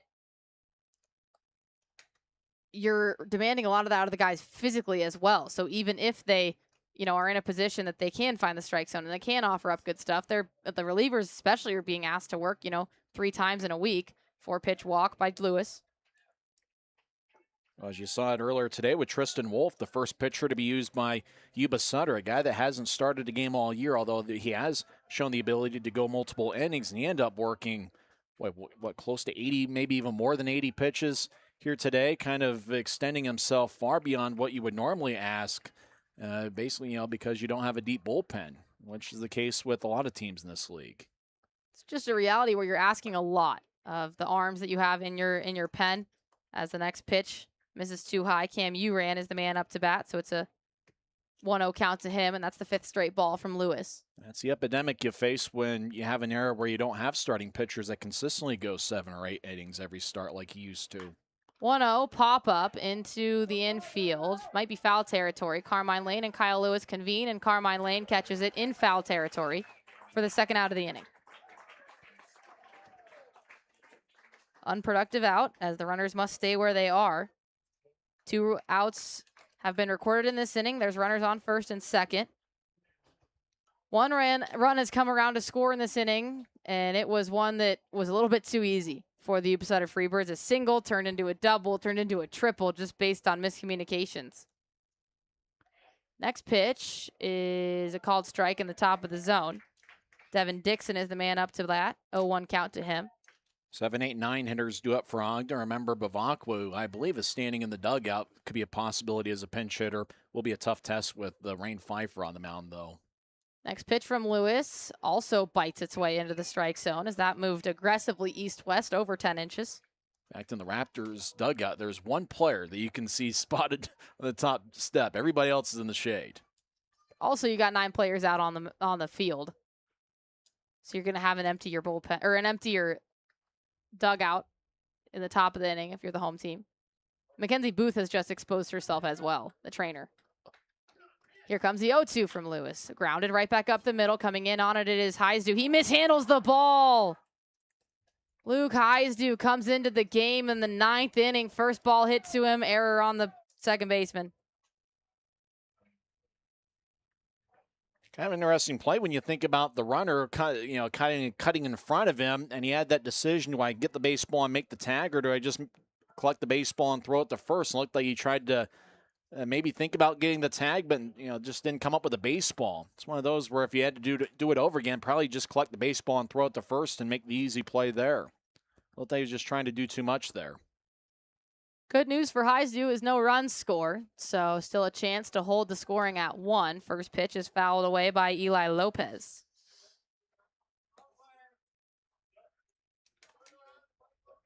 Lopez will be followed up by Isaac Nunez if he's needed.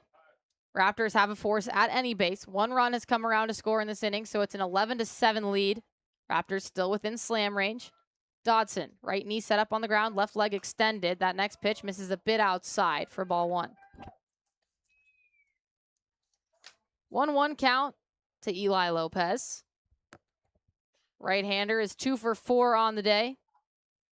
22-year-old who just finished up his college career at Cal State Fullerton. Next pitch inside, ball 2.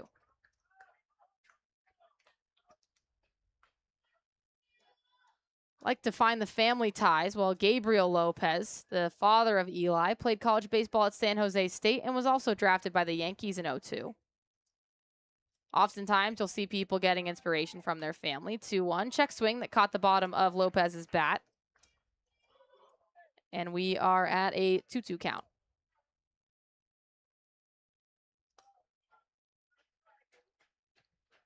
So they wanted to throw up the deuces, and then they wanted to throw up the count as full, but it is just a 2-2 count. The big screen's confused, as I think we've sensed as a common theme. The 2-2 pitch, check swing. Ball misses outside, and we are full. But a beautiful-looking scoreboard it is out in left center field. One of the nice additions to Lindquist Field for the 2026 season. Force at any base. Payoff pitch. Lewis trying to end the inning. The bases are loaded. Nowhere to put him. The pitch misses too low. Ball 4, and a run has been walked home.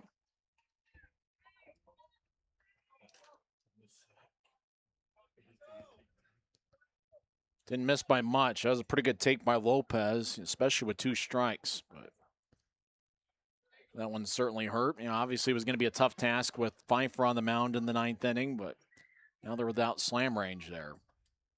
Well, Yuba-Sutter's done an outstanding job with plate discipline at the plate. They haven't chased bad pitches, and they've done a good job knowing the difference between a ball and a strike.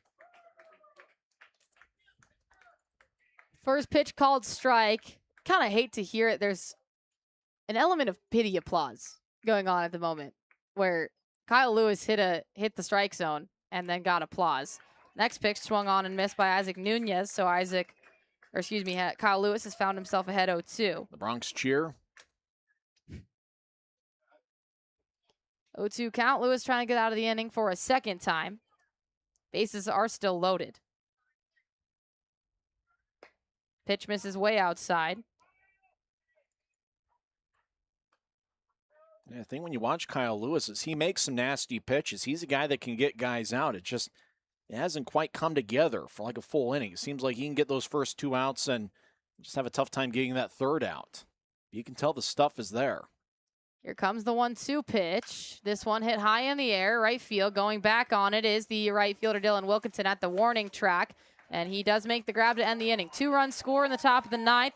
It's a 12-7 lead. Raptors need 5 runs in the bottom of the 9th. We'll see if they can do it after this break on the Ogden Raptors Broadcast Network. Propane brings home the comfort and reliability you need while helping you live more sustainably. You can trust propane to safely power everything that turns a house into a home. Propane means toasty heat on a chilly winter night.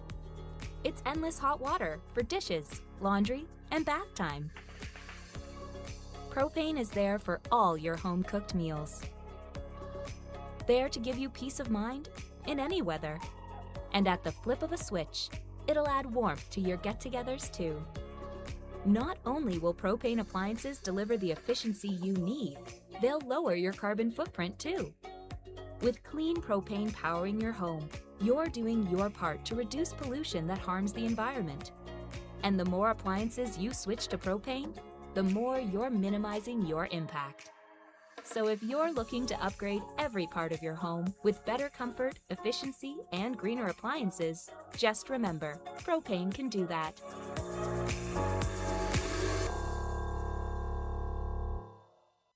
GCB Computers. Refurbished, reliable, and ready to go. The computer you need at the price you can afford.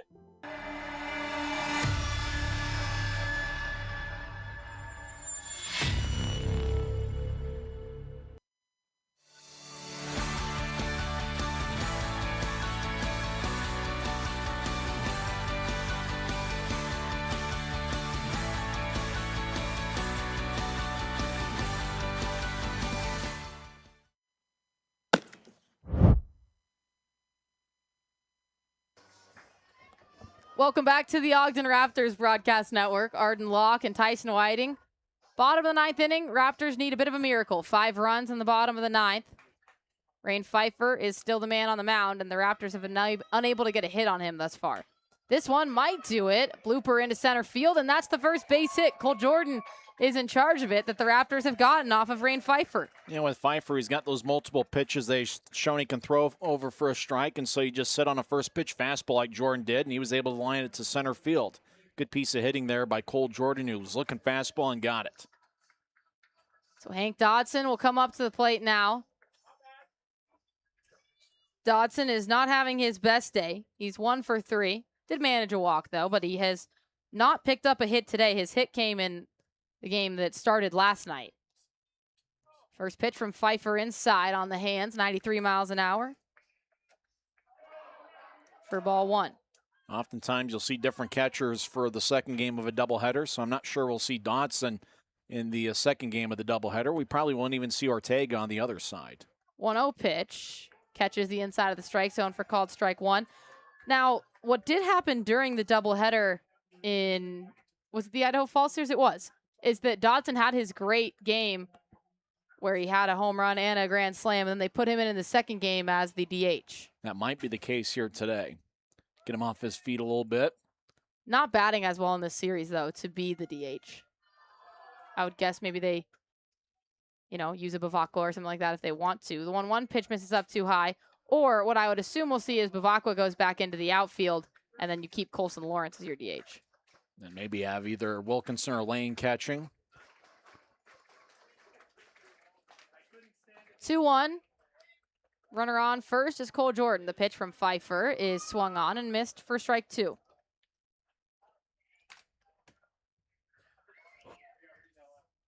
Pfeiffer so far has given up just 1 hit. He has struck out 7 of the 9 Raptors that he has faced over the span of 3 games in this series. When we first saw him, did Tyson and I, we kind of had the comment of, I don't think you should be in the Pioneer League with the way he was throwing. The 2-2 pitch misses just a bit inside. We're getting a red pocket mobile strike zone challenge by Ortega. If it is overturned, it's going to be a strikeout. And it is overturned, so that is now 8 of 10 batters that that Pfeiffer has faced. He has struck out. You know, it's tough when you got to gear up for that fastball at 94, 95, somewhere in that range, and it just seemed like one off-speed pitch after another. As Pfeiffer knows that Dodson's a pretty good fastball hitter and a guy that can hit the ball out of the ballpark, and so Pfeiffer gave Dodson a good steady diet of breaking stuff. Dylan Wilkinson comes up to bat with one out. Double play would end the ball game. First pitch to him is fouled up and away up the left field line for strike one. Wilkinson tonight 2 for 4.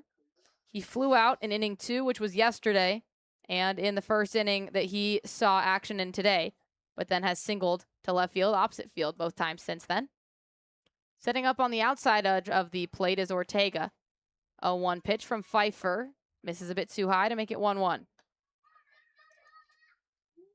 You know, between games, you're going to get some Pepsi products and something from the concession stands with free food Sunday. You're going to get a Mountain Dew, which is part of the Pepsi family. Players might be enjoying some of those as well. 1-1 pitch, misses inside, gets slightly away from Ortega, but he rehandles it. Maybe our home plate umpire earlier in this game just needed some Pepsi. Possibly. We certainly hope he's okay. Don't know if they'll go with 2 umpires or 3 for this second game. I mean, I doubt they have a third, so I'm guessing it's 2. Unless unless Steele Rogers recovers. Here comes the 2-1 pitch from Pfeiffer. That one breaking ball into the bottom of the zone. Makes it a 2-2 count.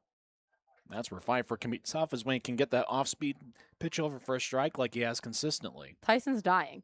We need to get him Pepsi ASAP. 2-2 pitch, 1 out. It's been a long game. That one inside and too low, and the count is full. Oh, thank you, Arden. I don't know how cold that water is. It's been in the booth for maybe 3 days, but it's unopened. About room temperature. Okay. The good thing about it is it will clear your throat. Payoff pitch with 1 out. Cole Jordan is the man on first. Dylan Wilkinson going against Pfeiffer. Here's the pitch. Called strike. Middle of the zone. Buckled the knees of Wilkinson for strike 2. Or for strikeout number 2. Just looking for something off speed and got that, or he's looking for a fastball really and just got that off speed pitch. So now Tyler Gannis will step up to the bat with the hopes and dreams of the Raptors, in terms of hopes and dreams of Game 5 on his shoulders. 2 outs. Raptors down to their last out. They trail by 5. Pfeiffer toes the rubber on the first base side. First pitch, check swing to Gannis. He did not go around. Gannis does a good job when he does check swing of he lets his shoulders come through, but he leaves his hands really far behind him, so he's never going to risk bringing it all the way through. 1-0 count. Pfeiffer going against Gannis. Here's the pitch. That one does catch the edge of the strike zone for called strike 1. Ortega does a great job framing as well. That ball was in the zone, but he makes it just an absolute no doubt call in the way that he frames. He's got a good presentation behind home plate. So now 1-1 count. Raptors down to their last out. The runner goes in the form of Cole Jordan, and it's fouled back as the Raptors might have been trying to execute a hit and run. So a 1-2 count on Tyler Gannis now. Gannis down to his final strike, as are the Raptors. They led this game by 4 at one point, then got outscored 10-3 in the 7th and 8th innings and found themselves now trailing by 5 entering into the bottom of the 9th. Here's the 1-2 pitch. Runner goes again. That one misses outside, and Cole Jordan will take second. 2-2 count with 2 outs. Runner on second. That means deuces are wild for quite possibly the last time in this ball game in Game 5. Freebirds looking to take a 3-game to 2-game lead over the Raptors and guarantee themselves at worst a split of this series. Here's the 2-2. Runner goes again. That misses outside, and Cole Jordan has now made his way over to third. So Gannis has worked himself into a full count. Raptors still down by 5, so they need Gannis and a handful more, but it starts with 1. Payoff pitch incoming from Pfeiffer. Swing and a miss, and Pfeiffer ends the game with a strikeout. Yuba-Sutter takes Game 5, postponed last night, continued this morning. Doesn't matter. They take the game 12-7, a 5-run victory for the Yuba-Sutter Freebirds. We'll keep it right here for the postgame show. We'll make this one brief. 12-7 victory for the Yuba-Sutter Freebirds. They win this one by 5. It's now a 3-2 lead for them in the series. And we will play game 2 in just a matter of 30 minutes. Tyson, we've got to give away our Rocky Mountain Propane Flamethrower of the game. And we also have to give away our Golden Bat. Looking at those two stats, who are we naming? Well, the way Pfeiffer closed out the game, you'd probably think about giving it to him. With the Raptors, it's just a game that got away. Had a 4-0 lead after 6 innings. That final 3 innings, just a huge one for Yuba-Sutter. 4 runs in the 7th, 6 in the 8th, and 1 more in the 9th.